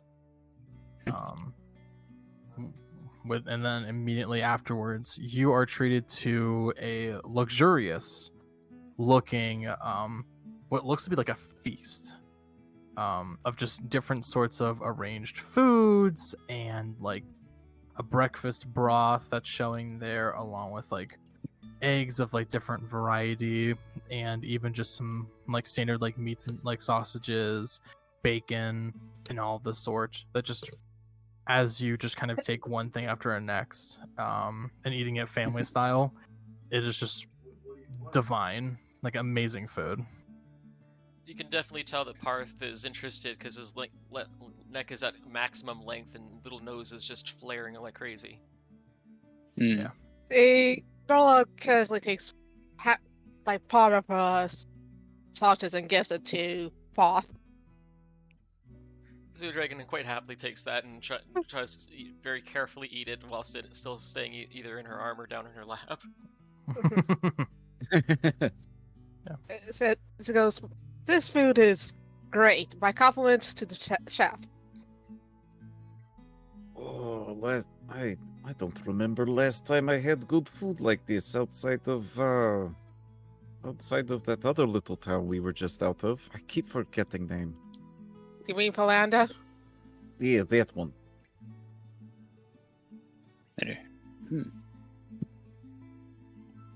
So as you take your time to enjoy the rest of your breakfast or so, the two attendants that were both at your doors do kind of check up on you and just see how you're doing. And they do say like, well, whenever the one that was by that was right behind Valkin's door, or knocked on it, she says like, okay, well, whenever y'all ready, just let me know, and we'll go ahead and get you seated for your massages and such. Well, I am just finishing here, so do please lead on. Sounds good then. And they just kind of like walk away and make sure to get everything set up for you. Well, I think we're about set for ours. How do you feel, Norelor? I feel full. Mhm. And the food was just so great. How are you doing, Paarth? He has been sneaking in some meat here and there throughout.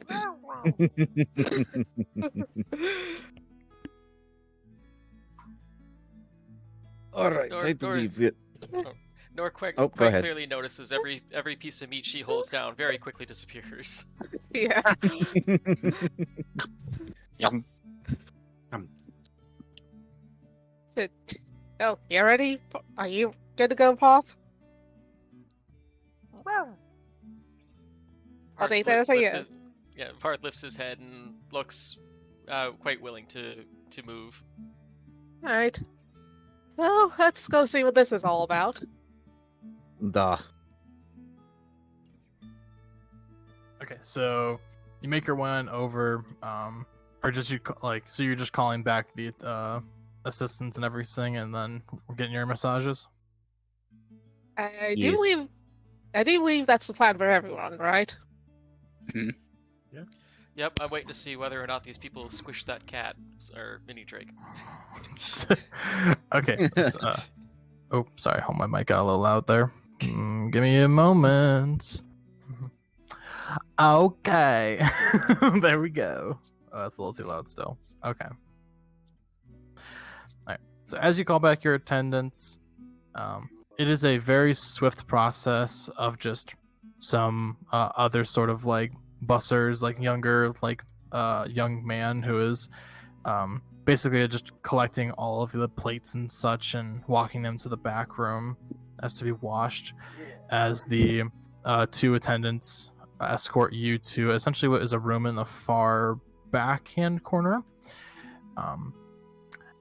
and which eventually will lead to a hallway that consists of different sorts of rooms.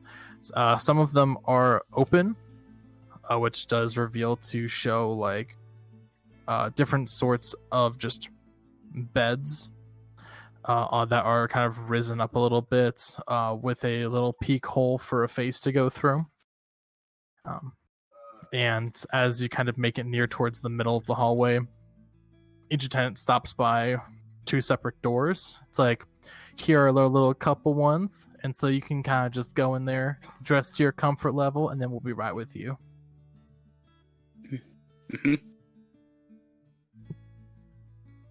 There. All right. Then I put on more clothes. There. I remove mine there and on the little towel there that's on the hook, And as one does. And Vladimir casually does the same.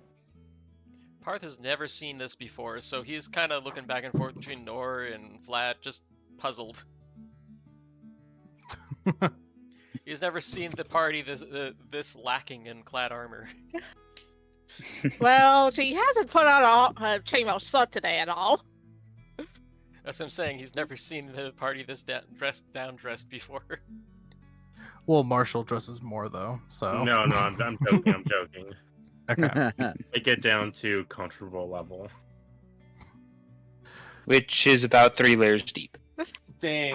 I mean, whatever Goddamn. would be normal in real life, he'd probably just do the same. Yeah. So you all adjust down to your comfort levels, and you're escorted to the beds where, at first you were just kind of told to just kind of lay face down as your head sticks through. After kind of waiting some time, the door opens, and you are like welcomed with some different types of voices. Some a little more concerning for some people than others, as for Valkin and also Marshell, the woman attendant that has been helping you this morning. She's like, okay, let's go get started then. Crack. Yeah, like you can hear like cracking and everything. I was like, she's just getting ready for this. She's like cracking her knuckles and all that. Yeah, and then let's see who specifically. I'm Okay, also so just who's trying gonna to roll figure the con save? out when No. yeah, don't roll a con save. That's when she's really rough. Valkin's tail twitches at the tip there because he enjoys a very firm massage. Yeah. I'll wait till Like the he has experienced this back at the palace there, and knowing that she has some muscles behind to go along with her arms and everything for a masseuse is like, yes, this is how a massage should be. Yeah. So she is specifically assisting you, Vlad, in giving a massage, and it's You mean rough. Vulcan?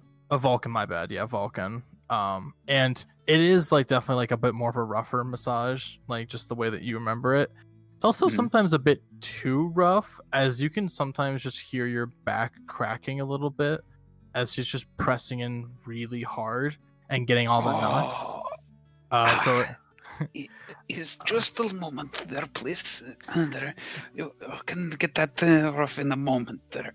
Oh, no, don't worry.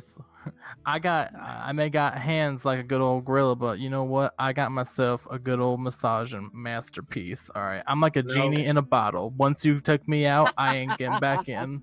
So your wish is I granted. feel like you'd have hired your masseuses for this, right? One thing that is a bit that is good to know. Just a little slower on the uptake. There is a request. Oh, that saddle sore. I'll see what I can do. That's one of your 3 wishes, though. So that is acceptable. Thank you much. So it's for you overall. It's a pretty good experience. The one thing that is kind of annoying is that she is a blabbermouth, like nonstop, constantly talking of like where are you from, how has it been, like not really giving you a chance to answer. And as you go to try answer, like she presses in, so it's hard to so it's just really hard to get like a word out. I basically just kind of after about 5 minutes of this accept that okay, that's just how that's going to be. There, I'll answer whenever she actually lets me, but I'm just gonna stop trying. Yeah. And for you, Marshall, you notice this pretty roughly, and it gives you a little bit of worry, but the other woman attendant that was actually with her is actually your specific masseuse, and she's a bit more gentle, giving you chances to just kind of relax and decompress, and really just working out your knots. And you like this. Wow. Yeah, definitely a lot more gentle. Imagine instead of going like, oh, that feels good, it's like, wow, that feels really nice. Like he's just being a bit like, wow, like he's being blunt about. He's being very blunt and straightforward about this feels good to the body. The muscles are feeling way more relaxed instead of basking in it. He's just like saying it out loud. There are some occasional like petite giggles and everything, but overall it's a good experience.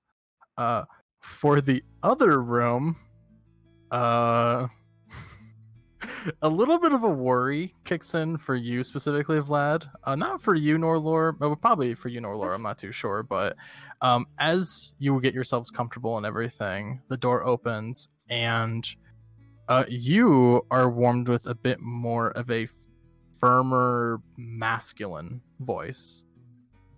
As a man starts massaging the both of you. So this is where I'll drop my question. What did they do with the pseudodragon when they went into this room? Let me explain. As I'm just getting to these details first. I'll get to you last. I promise. Oh, okay. I was deposit me on the table so I could just watch this unfold. You have your own special treatment, which I'll get to in a sec. Oh, there's a treatment for the quote-unquote pet? Yeah, there's pet services. That's why there's the pet deposit. Yo. I thought the pet deposit was just for damages. I can include other stuff. Read the fine print. For you, Norelor, it's as the massage begins and everything, a deeper voice with a bit of calm towards it. It's just like, just let me know if there's anything I can do that's a bit more of adjusting for you. As he just kind of like slowly begins and like gets you real comfortable. The overall process for you, it's very soothing, and overall just there's not really any complications. And for you, Vlad, it is you can tell this is a bit more of a bulkier voice for a guy, like knowing he's definitely exercised himself quite well. It's just like, don't worry, man, I got you nice and covered. All right. As he just starts getting right into it. So, similar to Valkin's response, the tip of Vlad's tail flicks a little bit, like, oh, this ought to be good. He like starts batting it away a little bit. Is like, yeah, you gotta get that thing in control, man. You know. Let's see how good this guy is versus the bard. Yeah, I even made a slight comment in our sidebar.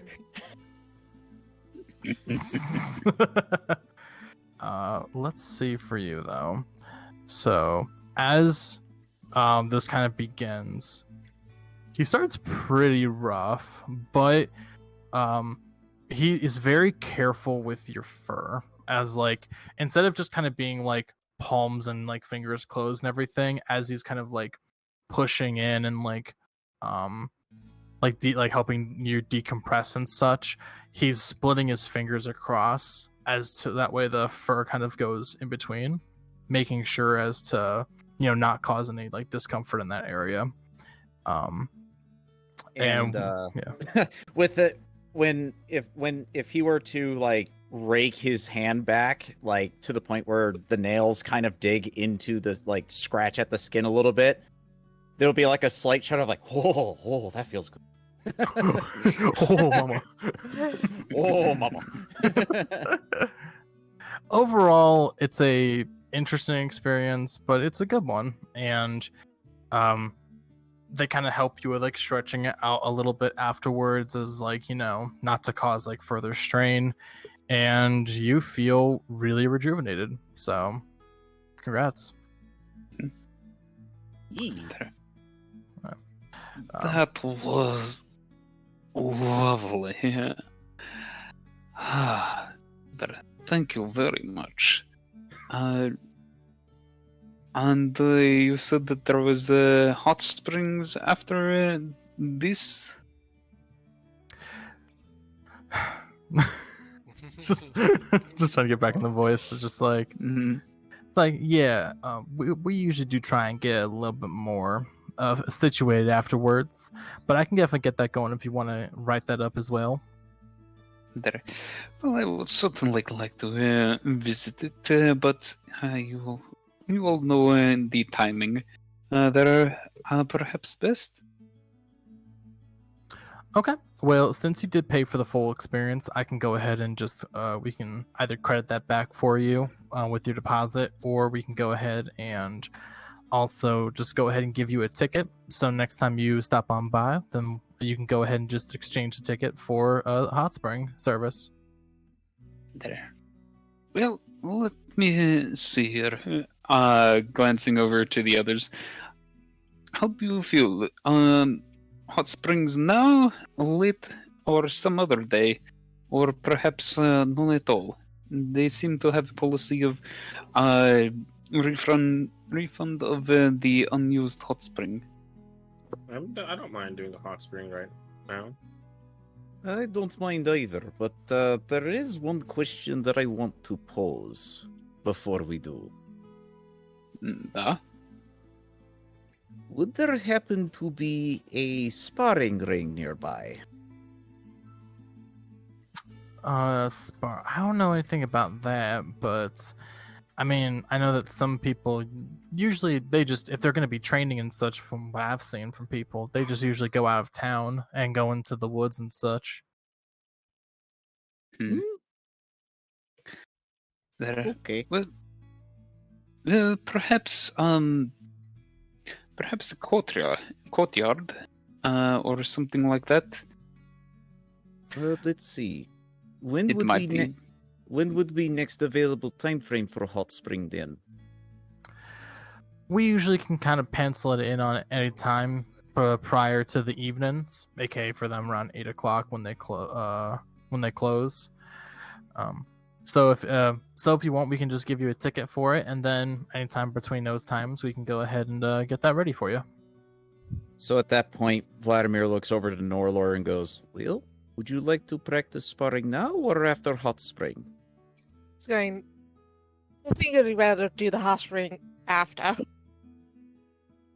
All right, Okay. sounds good.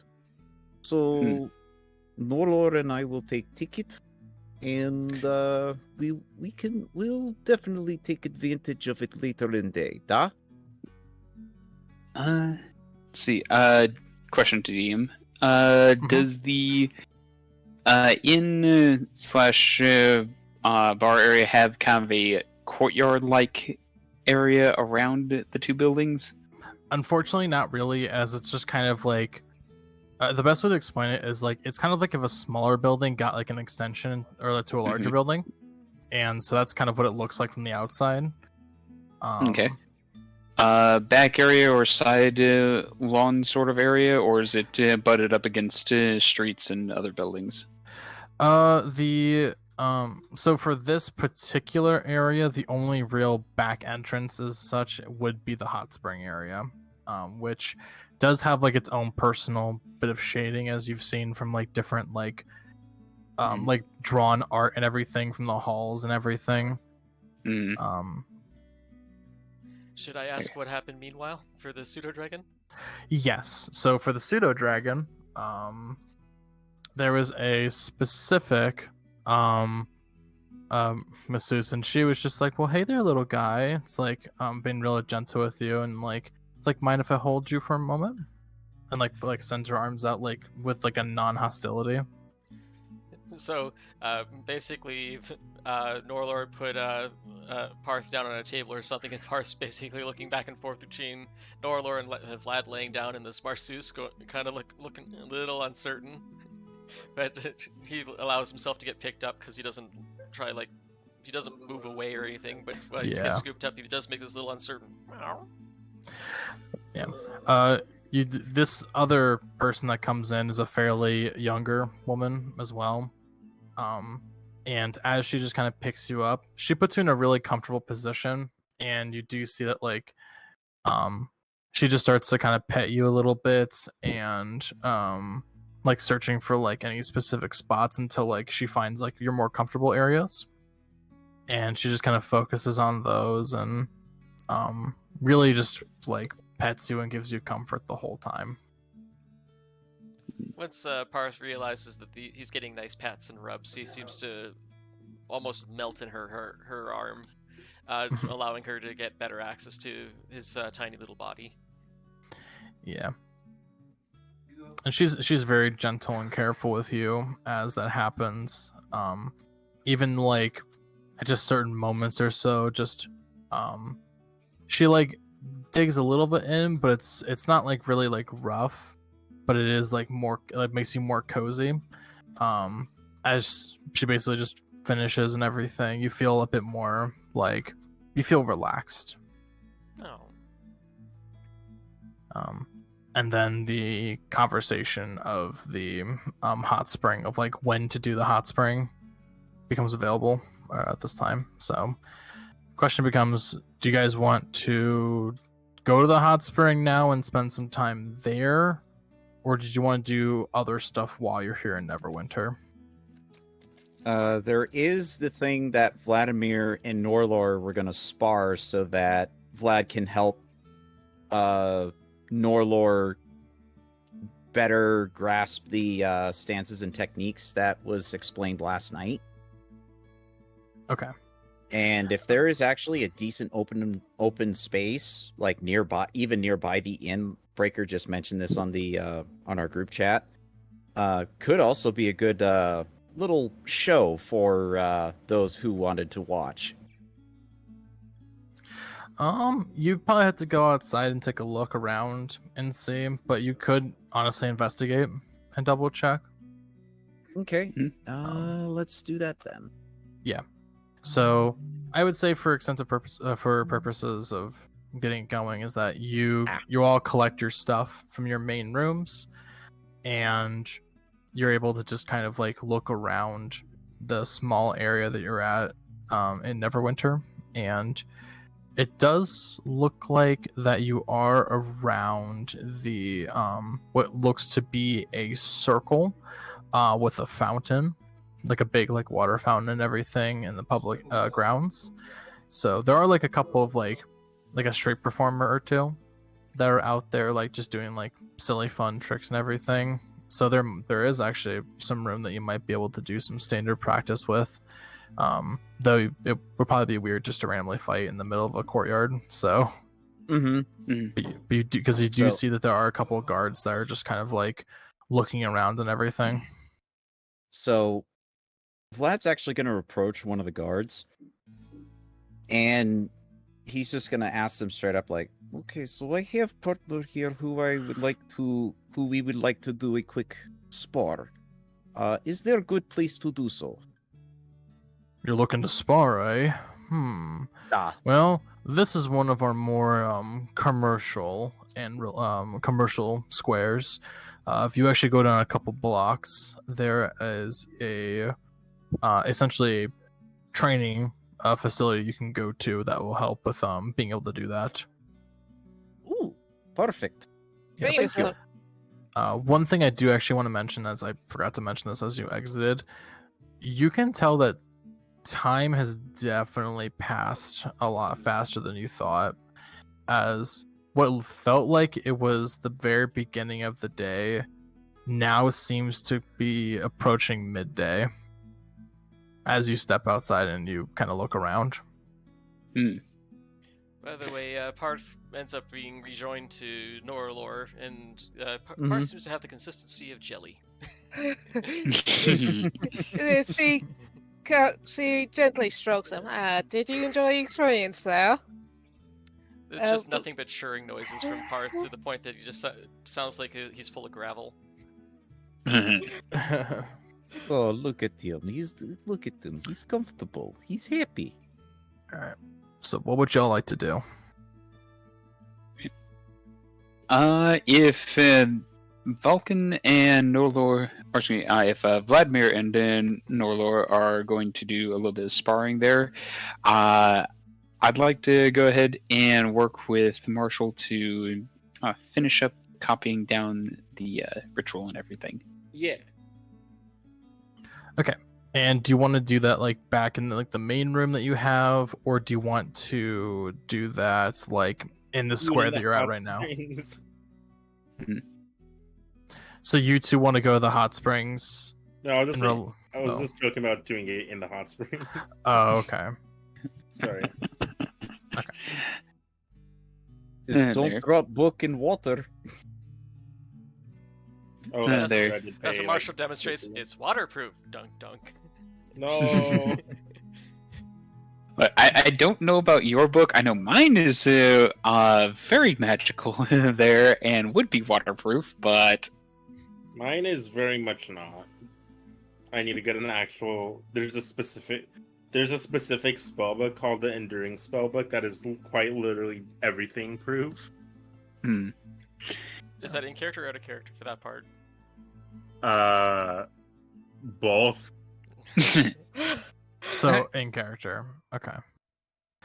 But so where do you want to take the? I would say it would probably take about an hour of your time for both, being able to do your sparring, and then also being able to go through your last session of getting stuff down.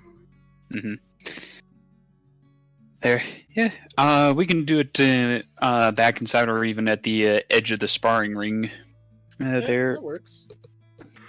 Okay, so all of you decide to go on and follow up to the facility itself, which is a bit more of a stone-like structure, which does seem to have like a sword and a shield as a symbol on the swinging door, as the guard describes, and the place is called the Iron Maiden. As you enter inside, making sure you have all your gear and everything on you, you are welcomed with a bit more of a like, you're not really like welcome too much, as you see there's a lot of people like doing different types of like practices and like sparring and such, which looks to be in a big open like arena. It's kind of like an open dojo where there's like some sort of shading around the arena itself, and the arena is pretty huge. There's just lots of different things to train up against and such. So there's no room. Well, there's no complications of finding room to spar. So I'll say like Valkin and Marshell, you take the next hour to help work through the magic together in the shaded area, while Norelor and Vladimir, you are a bit more in the sandish open arena and just kind of sparring through there. All right. So for Marshell and Valkin, I need you to give me Arcana checks. For Norelor and Vladimir, I need you to give me athletics checks. Okay. And then Paarth, as they're doing that, is there anything specifically that you're trying to do? Once I see that these two are going to try to spar, I'm going to go and try to find myself a perch to settle on. But once settled there, Norelor and Vlad are going to be able to have at least a few minutes of time to start their sparring before they realize that when they left the pseudodragon unoccupied, the pseudodragon starts casting prestidigitation and singing. Okay, wasn't expecting to get a 2020. I got a 25 Arcana, assuming we have advantage for the Arcana. Mm-hmm. So this is my performance roll. Aw, that's a really poor performance roll. Wow! Damn. 10 flaps. I got that's completely, skillish, Jill. I got completely betrayed by my dice. Yeah. Even a 5 would have been okay. Okay, so for Paarth, it's kind of hard to do a little funny performance sort of thing at this time, as you're still trying to like recover off the fact that you feel super relaxed, and a little bit tired from getting your little pets and massage. So you're like, oh, this is like a little goofy, and then it's like, okay, I'm tired now. Still So want to be just- cozy. Just make happy chirps for a little bit, and not very, very musically, and then start to lay down. Yeah. For Marshell and for the spellcasters that are working on their spells, you both succeed, and so now, as you are able to finally get down the spells that you're looking at, Marshell, you now are able to put down your spellbook, Burning Hands. Yo, let's go. And for Valkin, what was the spell that you were trying to get? Find familiar. You are able to jot that down in your Tome of Secrets. So you. I mean, I now have like that. 3 you could learned as well. But Find Familiar is the best one. Yeah, you were able to get that, and so you now have that as a spell you can cast as a ritual. Well, I'm Alright. curious, would it use the Pact of the Chain Find Familiar stuff? He has a Pact of the Tome, so he I know, would but not. because he's a warlock, would it also allow for Pact of the Chain animals, things? No. like I don't You- think so. You have to take Pact of the Chain specifically to get that access. that? Yes. And the Book of Secrets, Eldritch Invocation, is where he's able to get those sorts of rituals. But but you are able to successfully get understand it to a good degree, where now you are able to cast them. The only thing is just making sure you have the components for it. So as that is completed, let's see, Norelor, and then okay, so it's 17, and then dirty 20. So as you take this hour of just constant sparring, practicing like your stances, adjusting for different situations, within like the first like 20 or 30 minutes of just making sure everything is good to go, and getting a rhythm and a like sense of like memory of like how to brace for impact, knowing how to swing a bit more properly, at least in Norelor's case, and being able to adjust for the fighting for an opposing fighting style for Vlad, you are able to do one serious fight, which does compile of different sorts of blows within quick succession. Even with like this armor, a shield, and a mace, Vlad, you do get a little bit tripped up from Norelor, as it seems like your lessons went in a little too good, which eventually leads into a position where, give me a wisdom check. Would have been kind of funny if you're like, okay, so roll initiative. I was thinking that, but I'm like, no. But Vlad, I do need you to give me a wisdom save, as you do feel pressured in this sparring fight. It's be like a wisdom saving throw. Yep, give me just a second here to make sure I have everything correct. And yeet. Ooh. Retro. Oh man. No, can we help? Anyone else would not really be able to help out, as this is just a private thing between Norelor and also Vlad. But a quick moment of survival instincts kicks in, and gets in the driver's seat for a sec as Norelor gets the better hand of you, feeling as if like, okay, I have to fight for my life now. In a quick succession, you do grab your gun.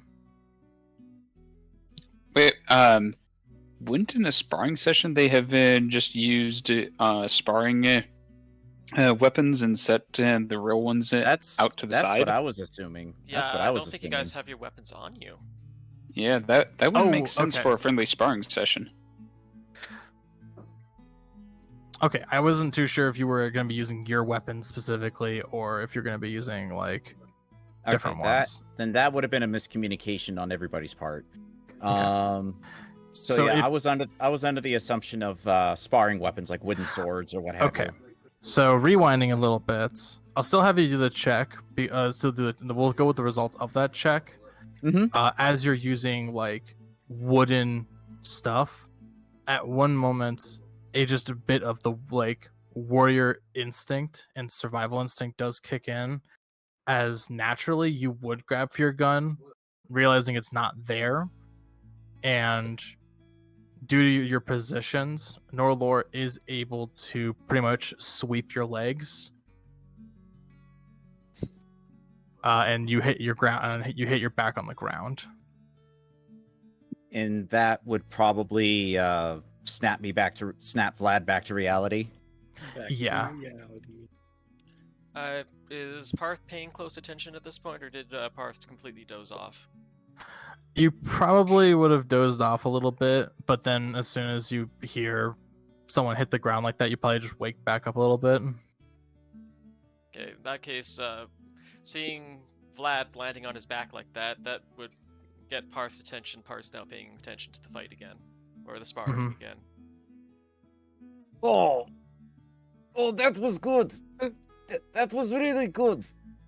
Oh, I said, do you need a hand? well, give me moments. Give me moments. let me see how I feel. Okay, I think I should be good.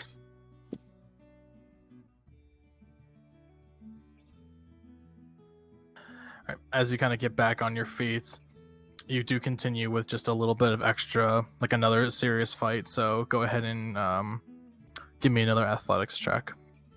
Both of us? Yes.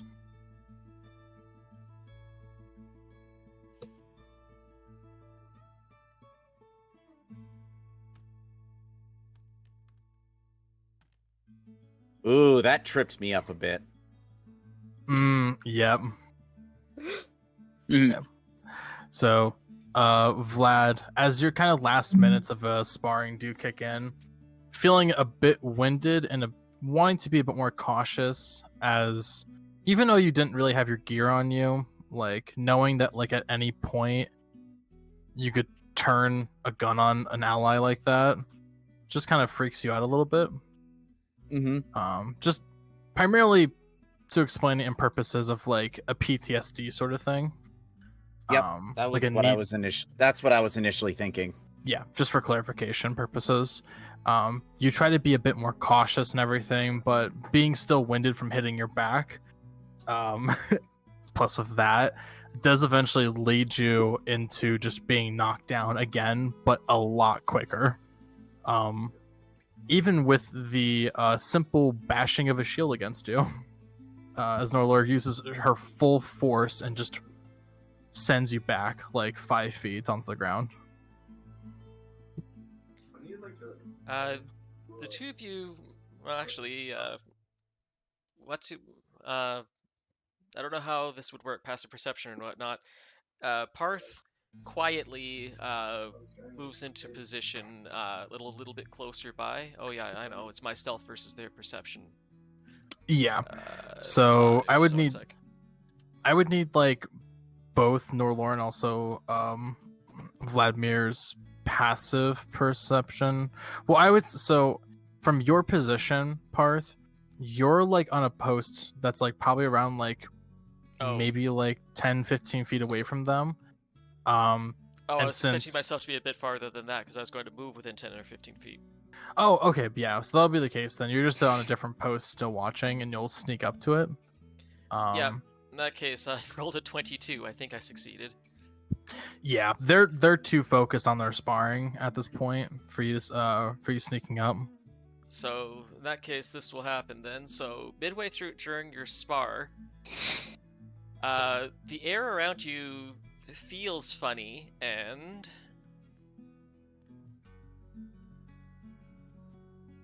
the air around you feels like it's made out of molasses and you can barely move. The terrain suddenly has become rough and sticky, as if you're being dragged on by honey in all directions.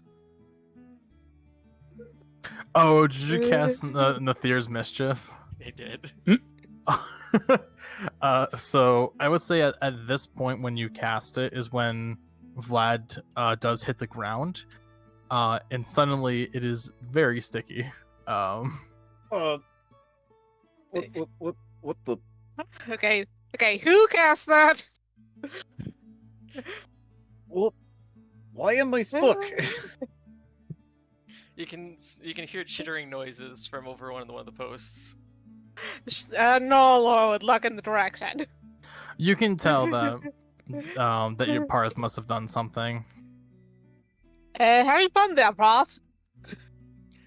You can still see the shimmering effects of the cube as you can see what looks like little droplets of molasses just flickering in and out of existence. It smells sickeningly sweet in there and flowery at the same time. If you guys want to do a knowledge arcana check, you can identify what kind of magic's happening here. Do we want to do that? Mm-hmm. Up to you. You're the only spellcaster Vlad wouldn't know at all. Yeah. No. Yeah. Vlad would not know of this at all. He's just laying there like, what the hell? What's going on?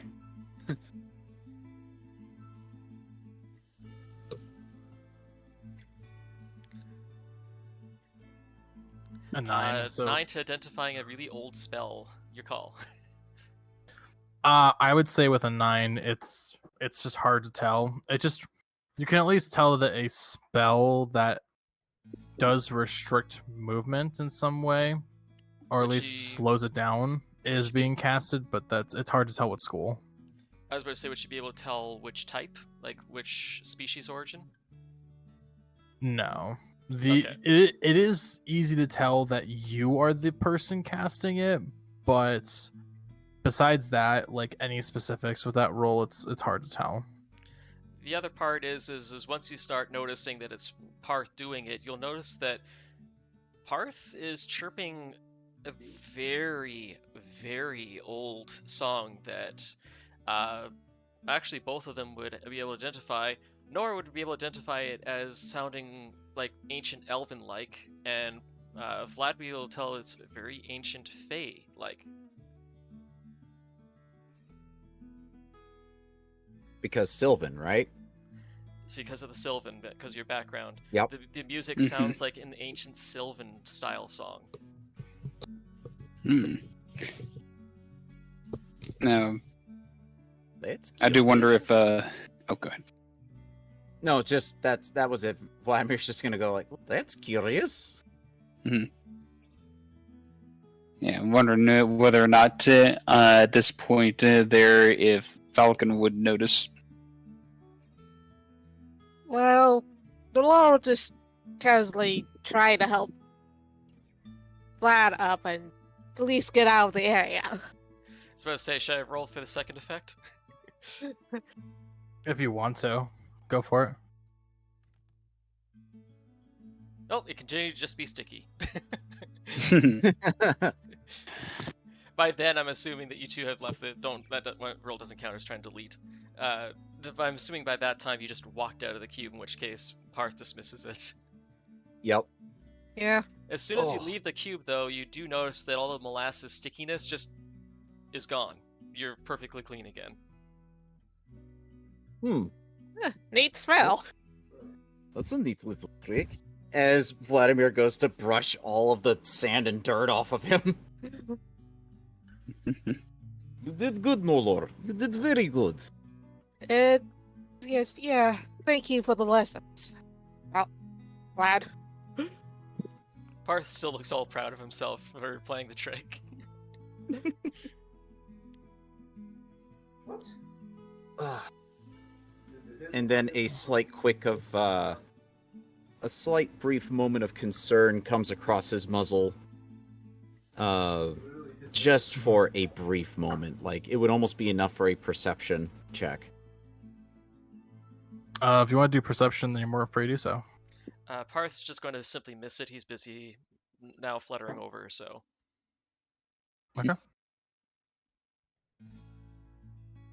Let's see. That would be more towards Norelor, since she's standing right next to him.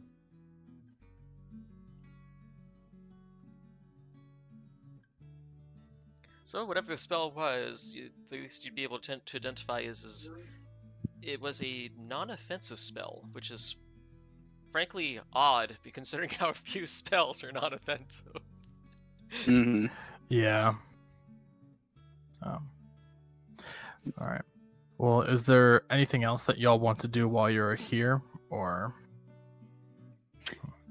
There. In this area, no, I'm good. No. Ready to. Sorry, Telspar is being a pain in the neck. Yeah, I got kicked out for just a couple of seconds where it said GM was gone. Mhm. Okay, yeah, my bad. I was checking out something just to make sure. So No worries, I'm still looking at the original town since you didn't have a chance to prepare the thingy for us to look at. Mhm. well, it's more like this was just a downtime sort of thing. So I didn't Yeah. want to like include anything like that because it would I had to build a whole extra town for it. So Yeah. That's fair. yeah, so this is just until y'all make it to Thundertree. So All right. The only thing left there would be, I would figure, the hot springs. Yeah. if you want to do it now, you can always get a ticket and go back another day. I said, given how much time's passed, I'd say they probably should wait for another day to do the hot springs. You said it's like the middle of the day, a little bit after now. Yeah, at this point, it's a little like it'll be around like 1:30, 2 p.m. or so, with how much time has passed. Okay. There. Then, seeing as they were just only passing through the town here, it might be best to go ahead and just get the refund instead, and we can pay for a hot springs visit later if we so chose. Okay. Alright. So with that, then go ahead and for your total party, go ahead and add just speed run it quickly of like you make your way back on over to the inn, you hand over your keys and such, and you get your 5 gold deposit, and then you also just ask for the currency back of the hot spring itself, which they just kind of give you each a ticket. So that way you guys can exchange that ticket for one, like essentially one session at the springs instead. So as per no refunds. So. Oh. Yeah. But the tickets can be redeemed at a later day, right? They can be redeemed at any time, like Yeah. on a later date, just Mhm. between their hours of service. Okay. Helga made it sound like there was a refund. She thought so too. But with Okay. that, But hey, at least we have these for later day, though. Next time we come back. If we come back. if you come back. Paarth bobs his head up and down, seeming to really like the idea of coming back here again.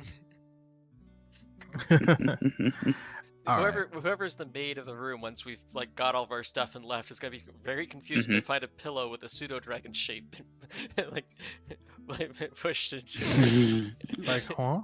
a pseudodragon groove. So yeah, with that, you collect your belongings and you get back on your carriage and everything, and you do make your way, kind of trying to match alongside the river that is nearby Neverwinter, and just kind of like almost goes through it, but it's just on the edge of it, and you make your way upstream, going more in town. It's or getting away from town and more inland. Time does pass, as you kind of I would say probably about it takes like maybe 2 or so hours as you travel before you hit the dense woods, and then the standard plains of the this region, which is very calm and relaxing, as you're able to, as your relaxed state does become a bit more defensive, as okay, now we're starting to get into the serious territories. Give me just a moment. Fahara needs to tell me something real quick. No worries. If there's any sort of conversations that y'all want to have on the way there, any sort of preps or planning or such, then you're more than free to have that. I am prepping the board right now, so you guys can have that fun conversation such. Yes. I would have my character trying to recall the tales of Thundertree and the unusual undead that's supposed to live there. Can I do that? Yeah, you're more than free to do that. What would that be? History? Well, you've already recalled this information prior, and so you would have already fully prepared to know the information. So, generally, just as a standard reminder, what you are able to recall is near the place where the Neverwinter River emerges from the woods stands the abandoned village of Thundertree. You recall it being a prosperous village of the outskirts of the forest, wealthy from the work of its woodcutters and trappers. 30 years ago, Mount Honau to the north devastated Thundertree. In the wake of its natural disaster, a plague of strange zombies swept over the area, killing or driving off those who survived from the eruption itself. Though most of the zombies have long since crumbled to dust, there has been a strange magic permeating the area and has mutated the local vegetation into new and dangerous forms. One thing that you actually do recall as you were kind of traveling around itself is that there were few people who dared to venture into the ruined village, and doing so to seldom, and those who do so seldom stay long, with two notable exceptions.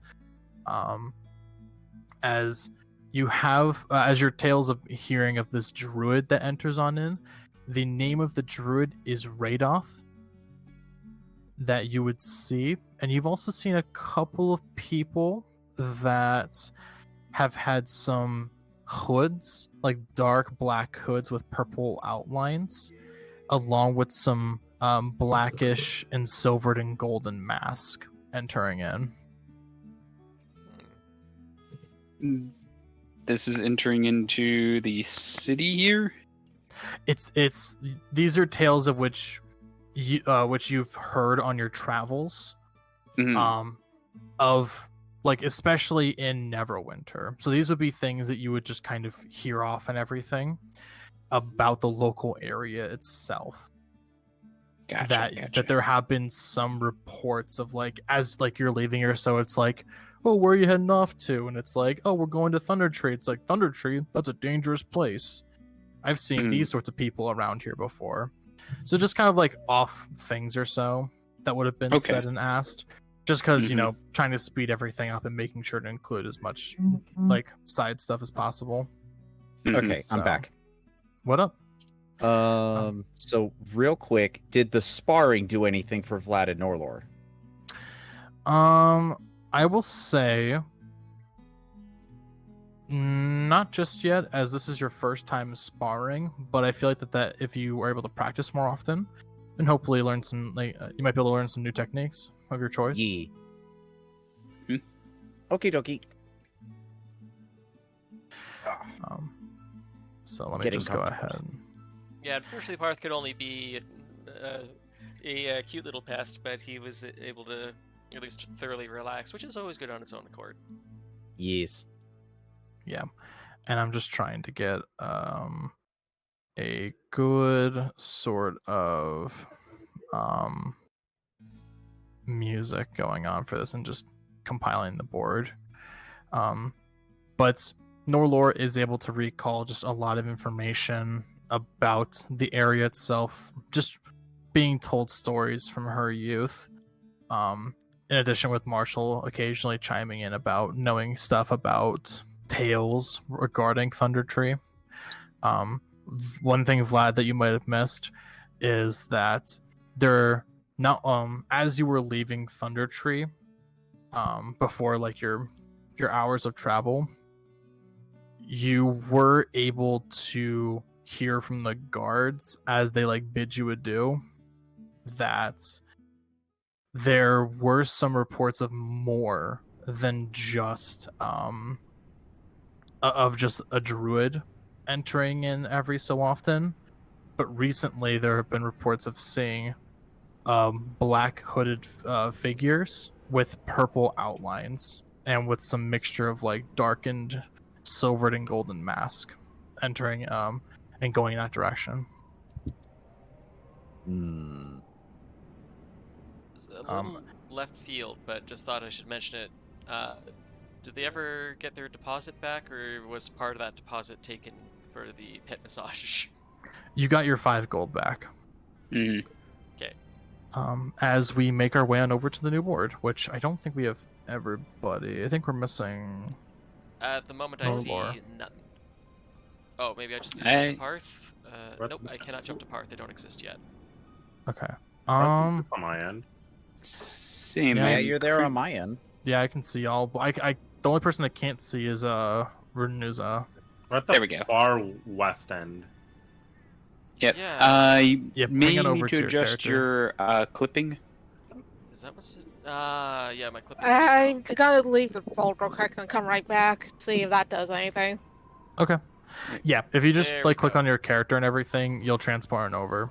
Mhm. As you can get a nice little overview. Of Oh, didn't the... we upgrade our cart from our last part of the adventure? I'm just using that as a reference. So okay. just because there's not really like a horse-drawn carriage, and I don't want to set up multiple figures, so I'm just putting up a mule. That's But fine. it is going to be like a 2-horse drawn cart that is there. Mm-hmm. I think I might need to restart Tailspire. Is that okay? One moment. There, double check the clipping. There over the little green one. Make sure that's high enough. I don't I had see... to raise that up to But- see my character. Ren's not listed as a player. I'm not oh. on the board. I see. Yeah. What I'm seeing is a continuous hourglass moving around. Ah. Yeah, Um, jump out and back in. Yeah, my mistake then. Oh, Yeah. also, I see there's a D&D game log observer. So hypothetically, if we all joined a campaign and made our characters in D&D Beyond, it could just read our dice rolls from there, which is kind of cool. I don't want to touch D&D Beyond with a 10-foot bar. Yeah, Yeah, but that's some of us don't have D&D Beyond, so Yeah, and I never will because of Hasbro. They used to be cool, but then Hasbro existed. Yeah. Mm-hmm. And I'm just going to adjust the sky to make sure that it's a bit more like this. There we go. So, as y'all make sure you get yourselves joined on in, I'm going to set the board a little bit. So, Mhm. just change some stuff around and such.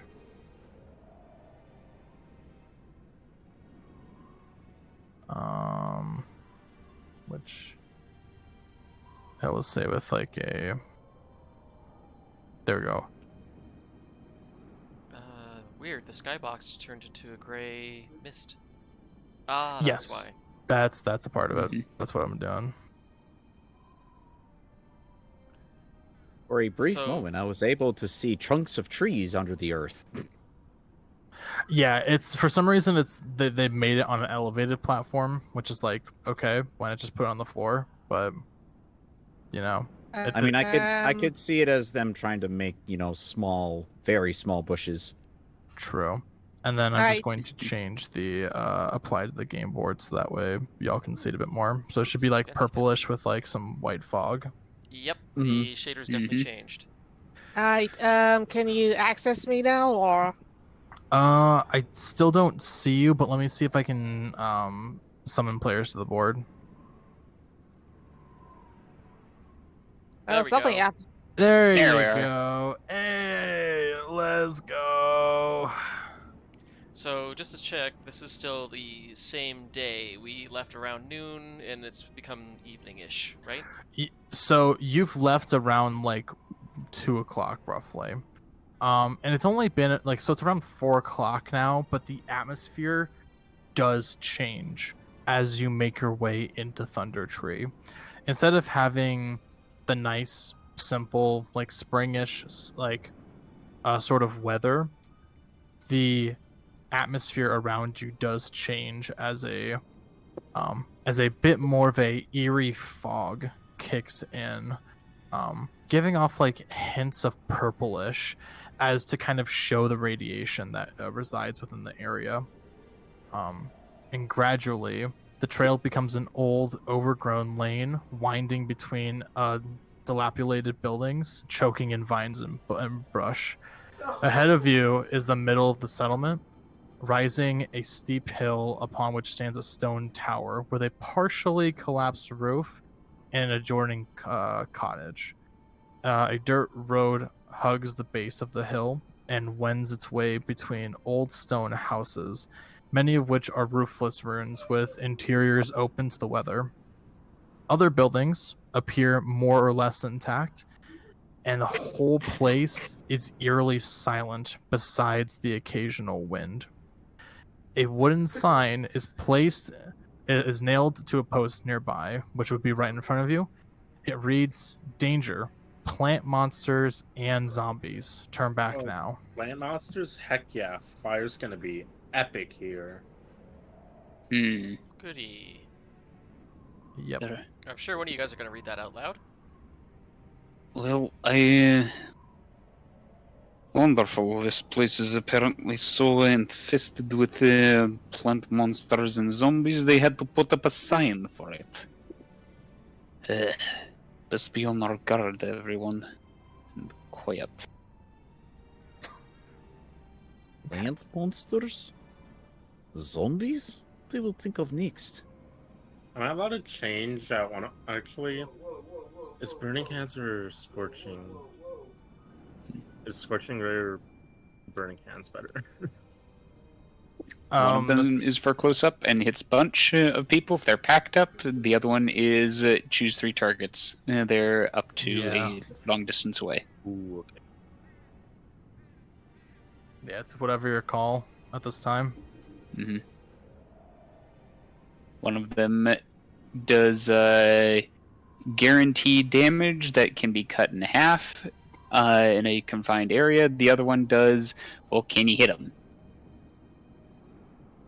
Type damage, and potentially higher. Or why not both?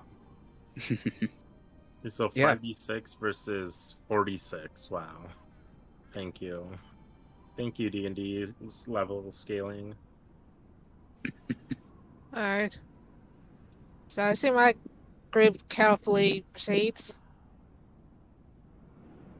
Yeah, just like, as you enter through or so, you kind of stop by the sign itself, which I'll move you guys up a little bit to better reflect that. And then, too far. Wee. And then pretty much it just kind of dictates of how you want to proceed from here. Okay. Oh, first off, Paarth will do his usual thing. He's going to flutter up into the air and perform a perception check from up in the air. Okay. Go ahead and give me a perception check. Okay. You always have to double check at +4. Oh, it's... I'll be right back. 2 minutes max. Advantage here, so here's roll 1. And... Ooh, can I owl fly up and also make a perception check? Go for it. Let me summon you an owl. Yeah. Because I can look through it because it's look through its eyes because it's my familiar. Wow. What the heck, dice? I thought we were friends. Well, at least the first one was a 19. Okay, because it looks like a... Oh, it rolled into a 1 after it successfully rolled. Alright, I'll take the 19. There you go. Okay, this is the first one for my owl. Ooh, I can finally see Owly. And second one because it has keen hearing and sight, so it has advantage. Oh, it has keen senses just like I do? Yep, what was that first one I got? 14. 14. It got 14 then. Okay. Ha, So... Still better. Still best familiar. Yeah, and I can look through its Yeah. eyes, so let's just... Okay. Right, how do I so... raise its height? Control. Can you hold... Yep. Now you can fly. There you go. Okay, so you guys are just kind of looking around the general area itself, where you're at. Okay, so Marshell, through the eyes of your owl, which actually, how do I spell your owl's name? I just want to make sure I can. Blathers, ERS. Okay, like Blathers. Yes. There we go, Blathers. Yo, let's go! So as you look through the eyes of Blathers, you it's kind of hard to point out anything specific, as the fog, in a mixture with the broken infrastructures and overall just foliage, it does make it pretty hard to pinpoint anything specific. For you, Paarth, you are able to notice one thing in particular, which let me go ahead and point that out for you, which I have to do other stuff with. Give me one sec. No problem. Just fixing up my camera angles. Okay. So, as you kind of take a look around, like, would you say that you would like be checking like any one specific building or whatnot, or just like? Paarth is doing the general circle path, which is, you know, like this. Okay. So I'll say that for both you and Blathers, you would be doing that. So you're not really able to notice anything general and specific, though you are able to notice that as you fly around this general broken up house or cottage, you do see a bit of movement in some of the foliage. Okay, as soon as Paarth sees movement, Vlad feels himself get a ping. I physically look that way. And Vladimir's going to turn his head towards the same direction. Wait, did only Paarth pick that up, or did Blathers as well? Blathers was unable to detect anything. Then I don't turn my head. Yeah, and as for Vlad, he can look with his own eyes, or he can look through Paarth's. As soon as Vlad feels a ping from Paarth, he's gonna hold up a paw, going, hold moment," and he's going to close his eyes to look through Paarth's eyes. Did Paarth lose the thing that was moving? No.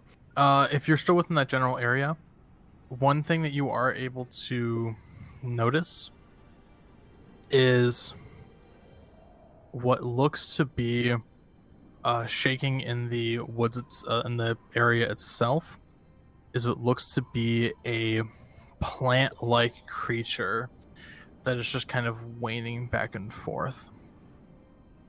That case, so yeah. Right here. Vlad, from Paarth's perspective, you can see Paarth's eyes keep scanning over the foliage over and over again until it finally locks on to what looks like an overgrowth of weeds and brambles that seem to keep moving on their own.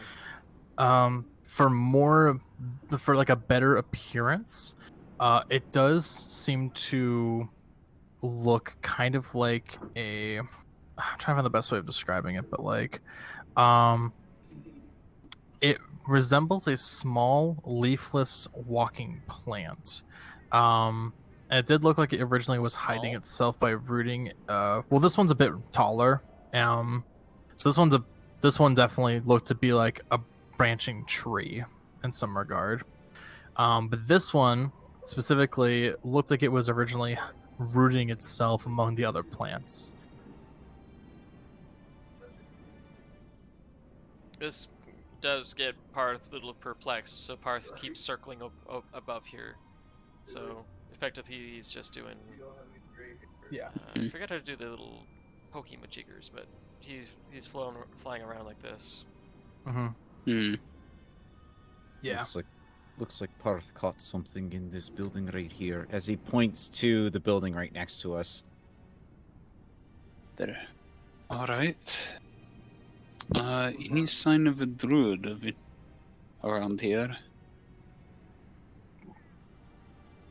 Right now, Paarth is too focused on this one particular being in here for good reason. Looks suspicious. As if it's moving on its own. Is this high wall actually here, and is it as much taller than the creature? It's there. It's just slightly taller. In that case, Paarth seem to flutter down and land in this corner, and just start quietly staring. Are you trying to hide away from it, or? It wouldn't hurt for me to also attempt to hide, but I'm trying to also watch it, so take whatever negatives are necessary for my hide check to keep an eye on it. I'm gonna need a passive stealth then. Passive stealth instead of me rolling stealth? Well, so like, are you actively trying to conceal your location, or am, are you more trying to focus and just I don't really care if I'm being spotted? I'm trying to hide my location from that thing, as well try to keep my line of sight on it though, so I'm trying to like peek around edges of rocks and such. Okay, then give me a stealth check then.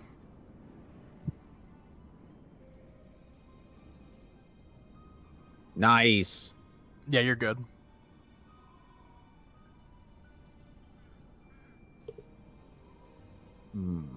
So in that case, you can see perfectly fine what Paarth is watching as his little head is just poking between rocks to look at it.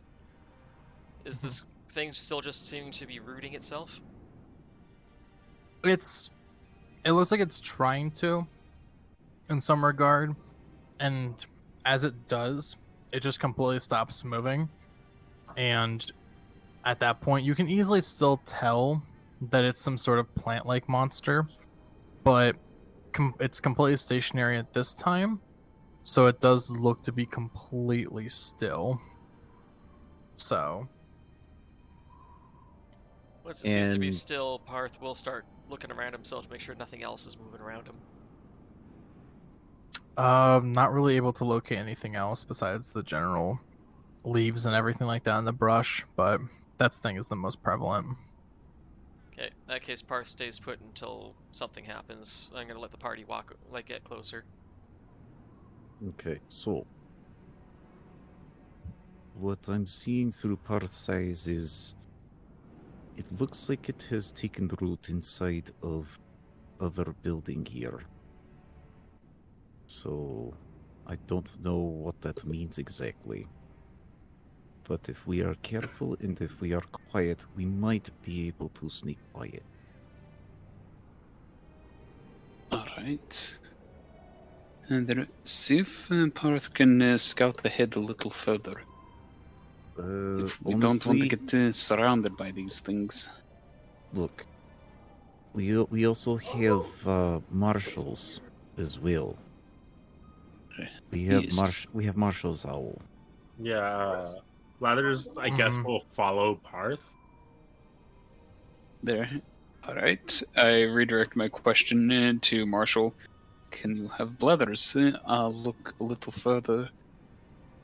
Again, don't want to get surrounded by these things. Yeah, do I have anything? It's weird. Owls don't have the, the silent flight thing. They should. Yeah. Not in terms. I mean, in terms of like actual things they have, because I'm looking at D&D Beyond.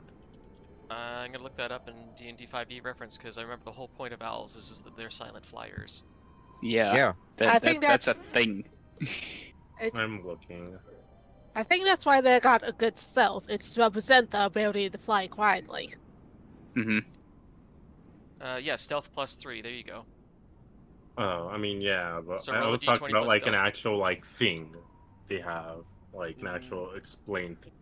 No, it's just a stealth skill. They get a stealth bonus because they are silent flyer. Okay, so it's just +3 though. It's just +3. Yeah, +3. You get that you get that free +3. Paarth doesn't have that. Okay. That is the feature is they get that free Stealth skill. check time. Ooh. Does Paarth give it advantage? Sadly, no. No, I don't think it works that way. It does not, sadly. Your owl has flyby. Dang. Oh yeah. Pretty good. It could fly. It could quite literally fly by and move away and try to distract it. Hmm. Yeah, your owl can quite literally fly up to an enemy, perform the help action, then fly away without provoking an attack of opportunity. Yeah. Paarth can't do Nice. that either. So my stealth roll was bad. Oops. Mhm. So you're trying to hide, like get close to it and check, or like just looking to hide in general with the bird. Hide in general. Okay. Just kind of stays in midair. Doesn't really know where to hide. So it just kind of flies around a whole bunch, and as it makes its way around there, you do see the blight itself, aka the little tree creature, does look upwards and sees the owl.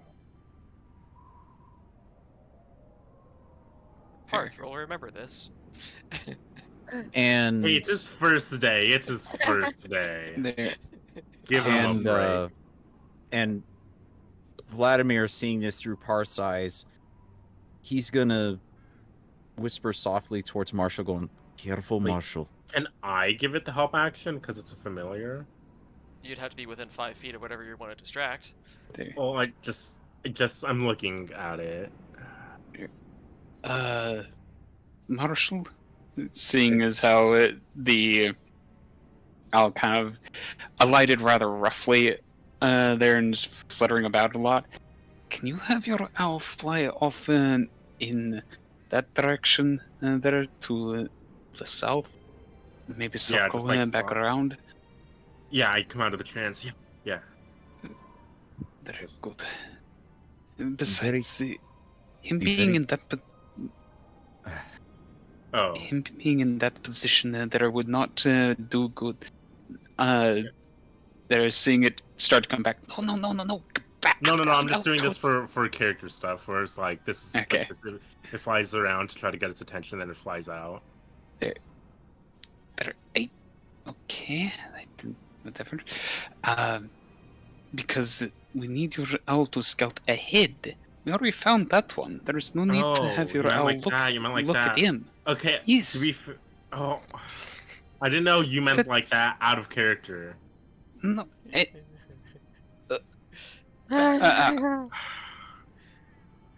Okay. Can we redo that whole interaction right there? He did say while Paarth is looking at that one, can you have your owl scout ahead? And you're like, sure, and you flew straight at shit. it. Yes. Oh, well, shit, god damn it. That's pretty goofy. I thought I was kind of explicit Can we- about the. Fine, let's I'm it's sitting a here and I'm freaking redact that and just he scouts ahead. I kept sitting here going, this is going farther and farther from what he asked you. I'm so sorry. Okay, so where exactly are you trying to scout? I'm if anything, I'm just following Vlad's order, but I'll probably like, oh no, it's stuck. It'll probably like see what's in like. It'll probably like perch on top of this tree, so it can look at both of these both at these enclaves, like Okay. destroyed buildings. So if that's the case, go ahead and give me a stealth check followed by a perception check then. Luckily, Meanwhile- it's the same thing, so I can do +3 for both, and it can apply for both. Yep. Okay, not bad. That'll be stealth. And then perception. There you Hey, go. not bad. Okay. So All right. we can redact Paarth looking at this owl going, what the fuck? Yeah. What the fuck is this? Sorry, What it's is- my first day with an owl. It's like What what is is it? up with this? It's like what is up with this owl? Man, this owl on drugs. What the It's fuck? Marshall's, it's broken. And I think as I'm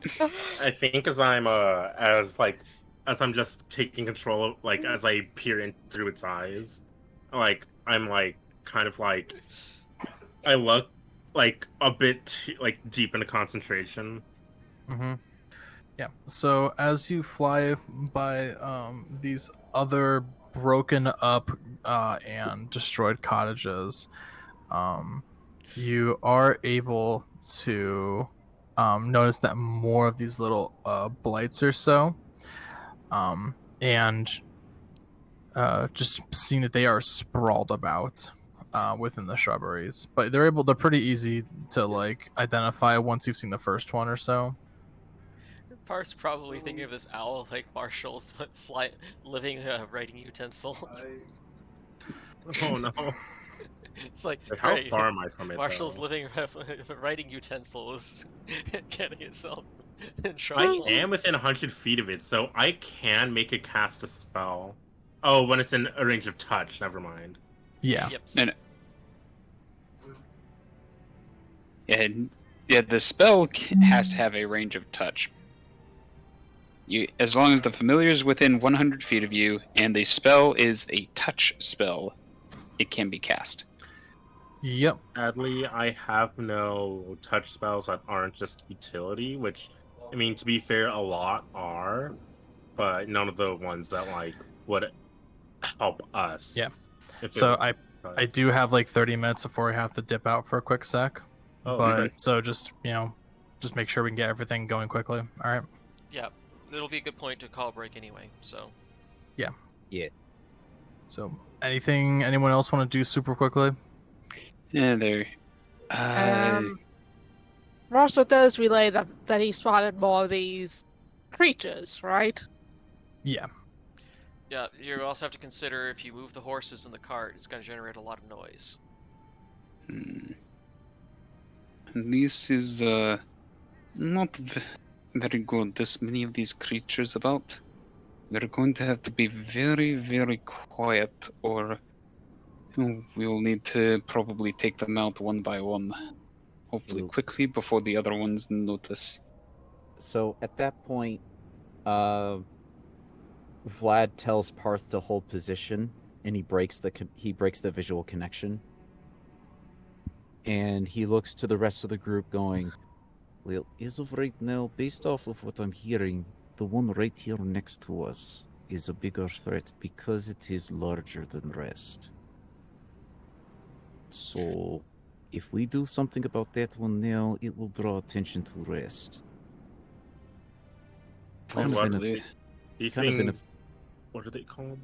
Blights? Kind of a bit of a predicament, I believe. Then again, I've never faced these things before, so how would I know how these things fight? I mean, who knows? They might not be bad. Just some option. Yes, but that doesn't mean we just casually stroll I through here know, like we I'm own just- the place. You know what I mean. Okay. So what's the decision? There. Can Paarth and the brothers look around a little bit more, see if they see any signs of perhaps the druid in Guys, the there's- area? There They've- is a lot up ahead. Yeah, this is only just like the small beginning portion of the town itself, and from what's already been detailed and like circled around, this is all it's been seen so far. Okay. Alright. Well, Oops. I'm of a did not mean mind to do that. to take these things out one by one as much as we can, ambush them and the like, and before they are able to surround us, as frankly this cart, though it's well made and not exactly loud, these roads are not well maintained, and I would imagine it would start to creak and bump, and just the chances are not good. So what we'll have to do is we'll have to leave horse and cart here, and we'll have to continue by foot and bring the cart up as we clear. Just to check, what is it in reality? Is it a single horse-drawn cart or a two horse-drawn cart or something else?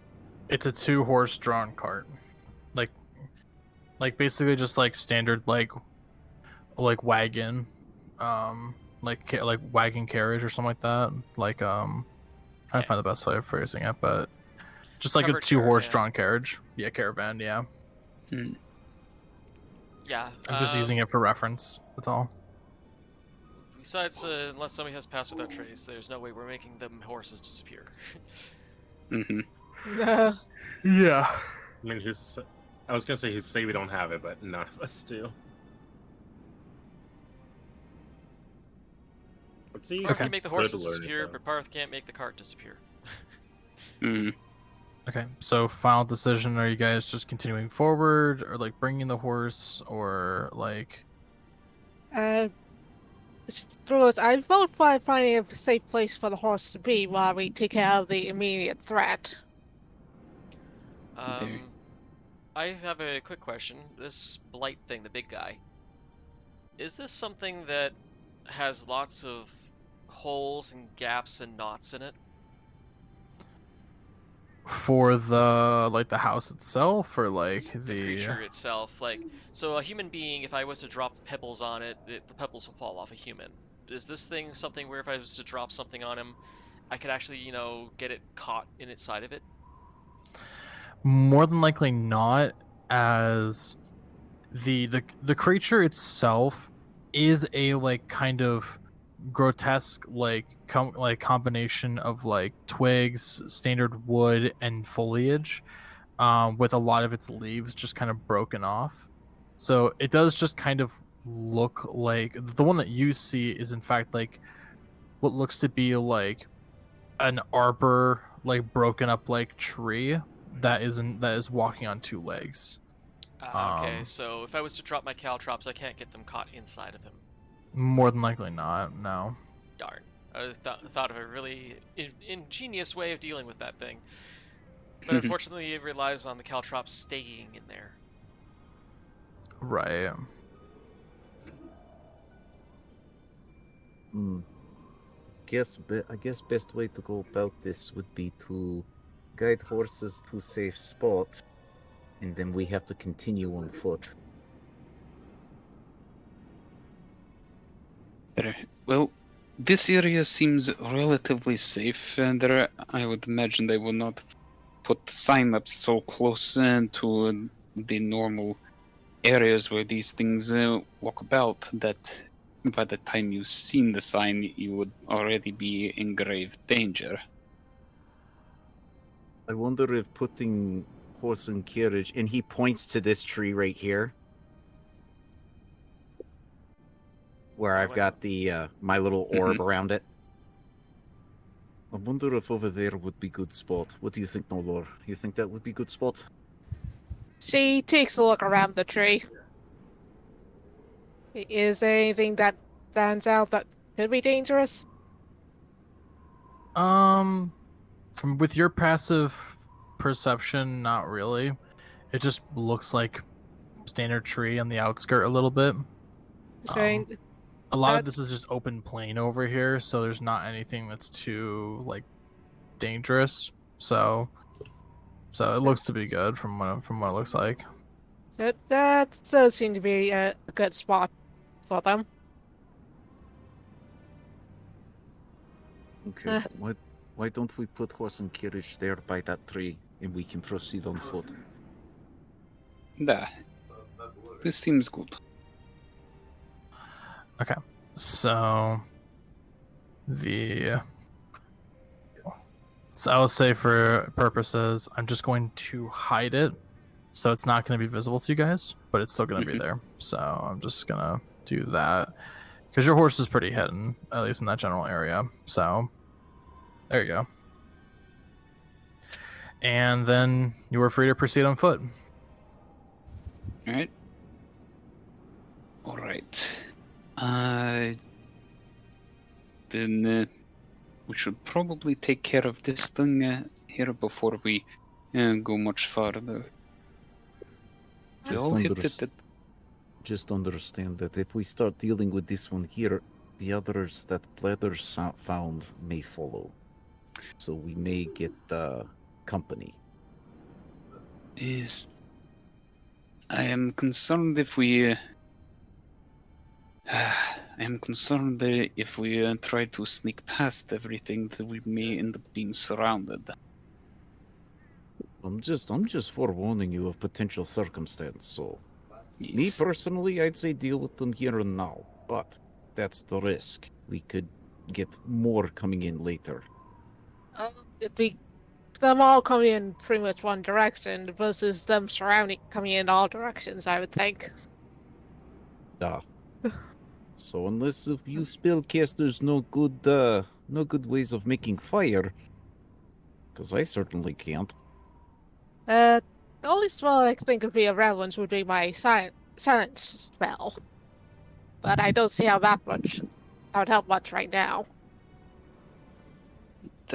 Well, if silence was cast on the creatures in that area, then when we attacked them, there would be no sound that they could get out and alert the others. But I'm not too familiar with this spell. How long can you hold it?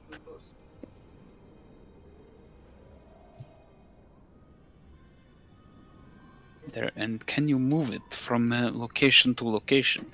It can last up to. I can hold it for up to 10 minutes, provided my concentration isn't broken. Alright. So if we're going to do that, here's what I suggest. If we're going to do that, I will stand by Norelor as bodyguard. You two, Valkin and Marshell, you two pelt that thing with fire. That would probably be best way of taking care of it, because from what I see through Paarth's eyes, it is wooden. So it could just burn up. Good. Yes. Alright. Final question there, Norelor. If you can hold it for 10 minutes, are you able to move the location of the silent effect around? Because if we start this, I would recommend we march quickly and taking them out one by one here and have our winged friends scout ahead, spying each group in turn. This out of character here. I'm looking at my description. I don't see anything about moving it. Then you can't move it around. She shakes her head. I'm afraid that's not possible. Out of character, you talk about the silence spell? Yeah. If you cast it on an object, you can move the object. No. Sound spell in 5e states that a general area is deafened, and any creature within that area has the deafened condition, as no spells that require a verbal component can be casted, as it is dead silent. This is the silence spell? Mm-hmm. Yes. Which means subtle spell becomes really good then. So, It would. Yeah, it is a point within you choose. They changed it in 5e. Wow. Alright. That significantly is a downgrade. Yeah. So you cannot move it once you've casted it. That is good to know, because I almost took that spell. I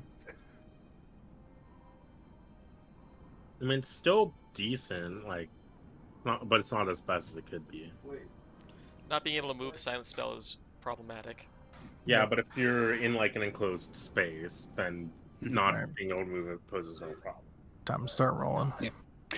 Alright. And then, if that's the case, I do not think that we should bother with the silent spell.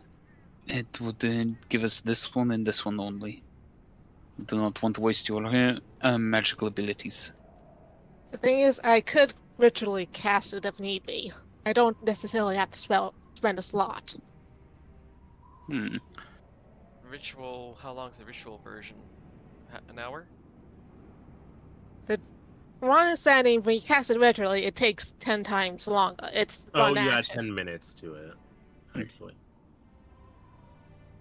Well, if it's a minute spell, then it takes 10 times longer. Ah, there we go then. Ace, what do you want to say? Well, For the sound spell, because I've already said that you can't move it. It's the ritual. What's the ritual rule?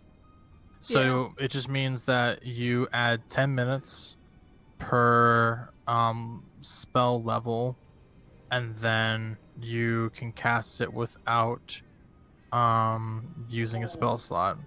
Per spell level? Is that how it works? I think it's what it is. Let me double check. I thought it was just 10 minutes as a whole. 5e ritual casting. Let me take a look quickly. Also, I have something else popping up because you guys took too long to decide something. So, Yeah, sorry. you're good. So, has the so the casting of the time of the spell is increased by 10 minutes. So yeah, it's just increased by 10 minutes. Mm. Alright. But as you guys have been discussing these details, I don't think anyone is able to notice this because I think the highest passive perception is a 16 from Norelor. Is that correct?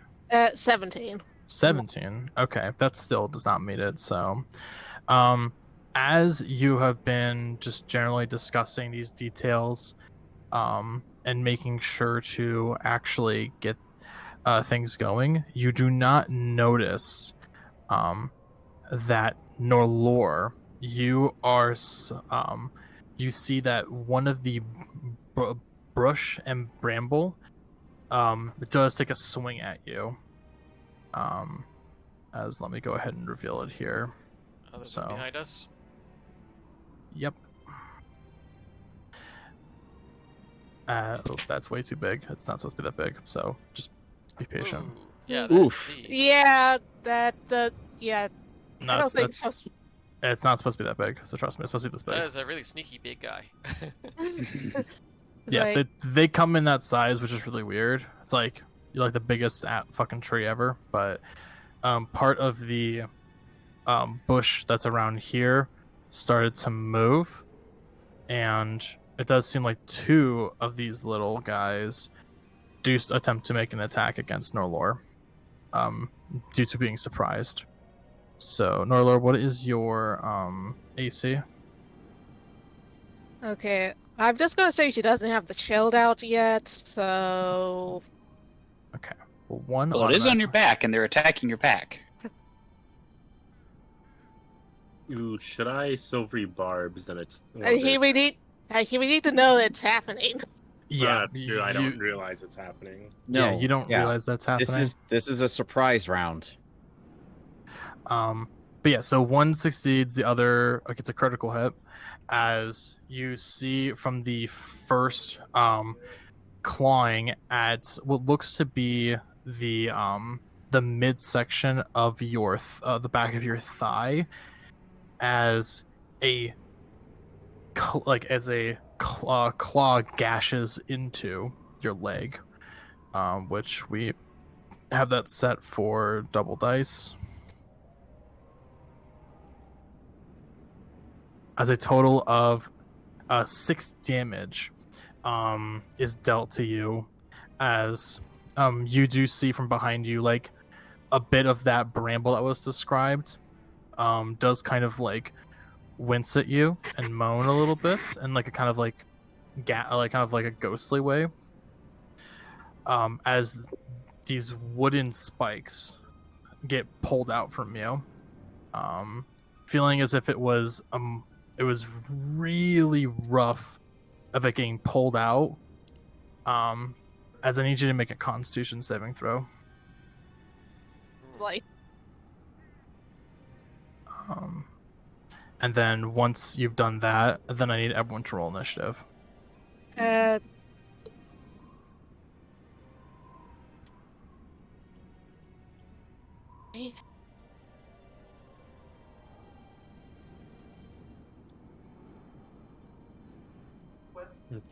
Initiative. Oh, is there a way to roll initiative ourselves, like with it all figured out? You just do like the exclamation mark, like 1d20 plus whatever your initiative bonus is. okay, the con save's 15. Oh, you just failed it. It was a 16. Seriously? Yeah. So as the claws I accidentally rolled it as blathers. You just need to switch back to Marshall. There you go. Well, you'll need to. Can I keep that roll? Well, give me 1 sec. So, Norelor, and this would be something that everyone would notice at this point, that a little bit of a cry from pain is exerted from Norelor as this wooden claws gets embedded into your thigh and rips out leaving what looks to be serrated ends to it, as like there's different sorts of like unclipped and like cultivated, just generally just like would act as like a serration, so easier to get in, hard to pull out, as you are now under a bleeding condition. Ooh, So, ow. So basically, at the start of your turn, you are going to be taking one 1d4 until your first condition of being healed. And then I need everyone to roll initiative. So, well, I think everyone did, but let me double Yes, I check. think so. I still need to roll initiative. I was just doing the... Yep, the con save. Yeah. No worries. I rolled a 17, but it was accidentally under Blathers. Can that be applied to Marshall? Well, a 19. Is the dexterity the same? Yeah. Wait, no, I put it in +2 because that's what Marshall has. If you did it, if you rolled it as Marshall, then you'd be fine. So. Okay. Yeah, The you can dexterity keep would it. not be the same, but I rolled it with Marshall's stats. Since we share initiative, anyways. Okay. So give me just one moment. No, I'm they gonna get act this. on my initiative, sorry. I assume my passive perceptions is enough that I detected Norelor yelping. Yes, it is able to be detected because you're within the general vicinity. Oh, it rolls its own initiative. Okay, let's roll its initiative correctly. You saw what I rolled, right? Oh, Yeah, I saw your roll. hi. An owl's initiative is worse.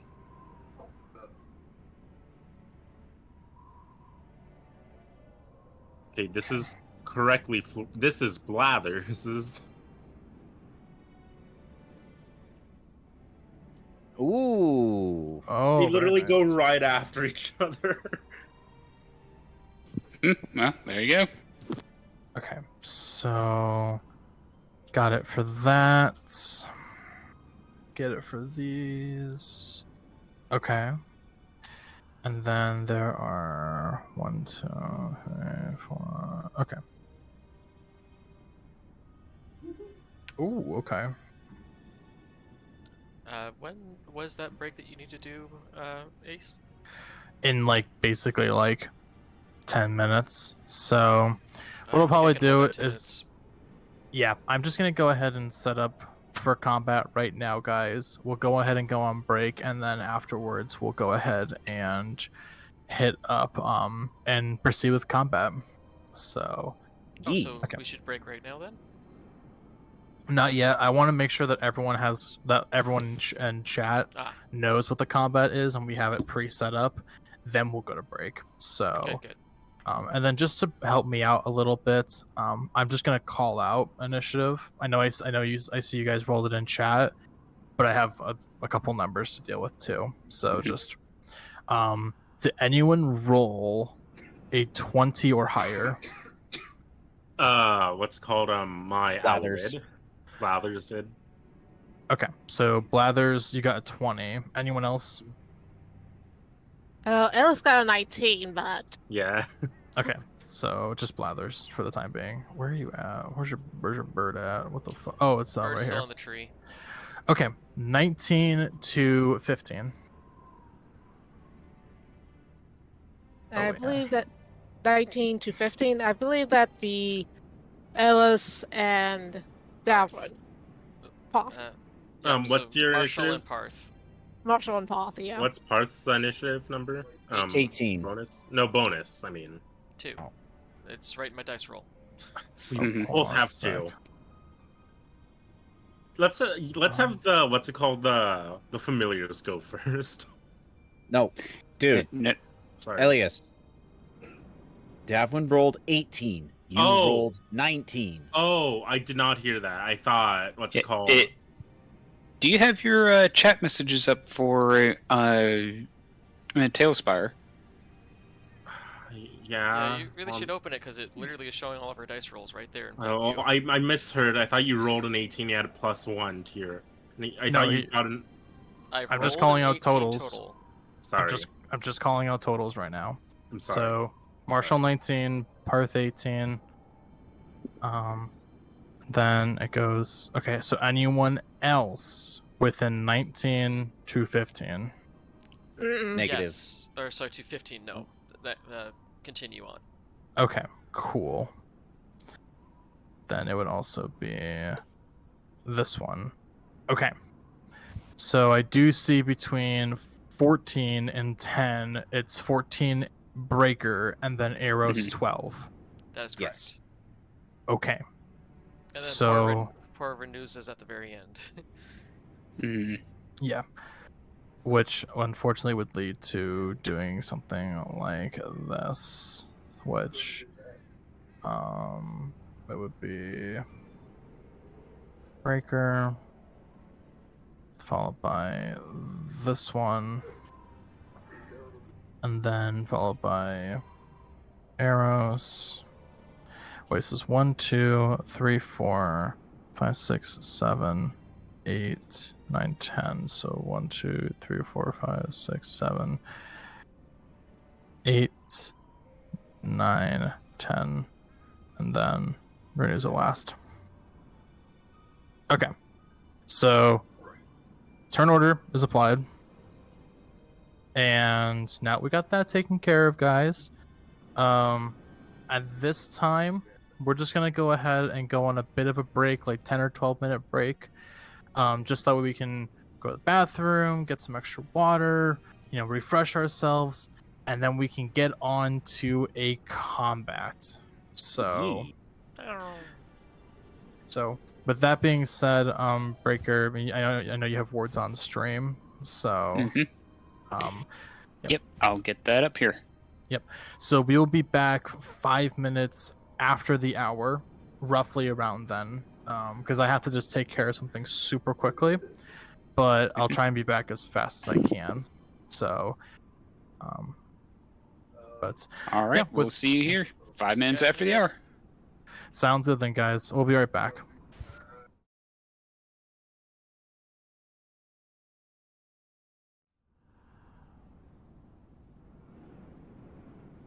All right, everyone. Sorry about that there. The reason for the long delay was because there was a few life things that kind of came up for Ace there, and then they're kind of pushing things to where my own personal life stuff is coming up quick. So we are going to have to hold it on this little bit of a cliffhanger here. I do apologize that I know there are some of you out there really looking forward to some combat ensuing here, but we're just going to have to leave it on what is going to happen with poor Norelor's bleeding legs there and some weeds attacking us, and just how those things are going to get burnt to a crisp in retaliation. Yeah, Till next time. We gotta pull a JoJo to be continued. Yes. There, indeed. All right. Well, I do have someone for us to raid on off to this afternoon. So stick around here. At least 15 minutes. Make sure those views count and everything for them. And let's get on off here. Hey, everybody's. So, from all of us, yes. Heckin' heckers, there's our song. Thank you all again for joining us, and from me, have a very good night, day, or wherever you are in the world. And from the rest of us, Have yourself a wonderful time.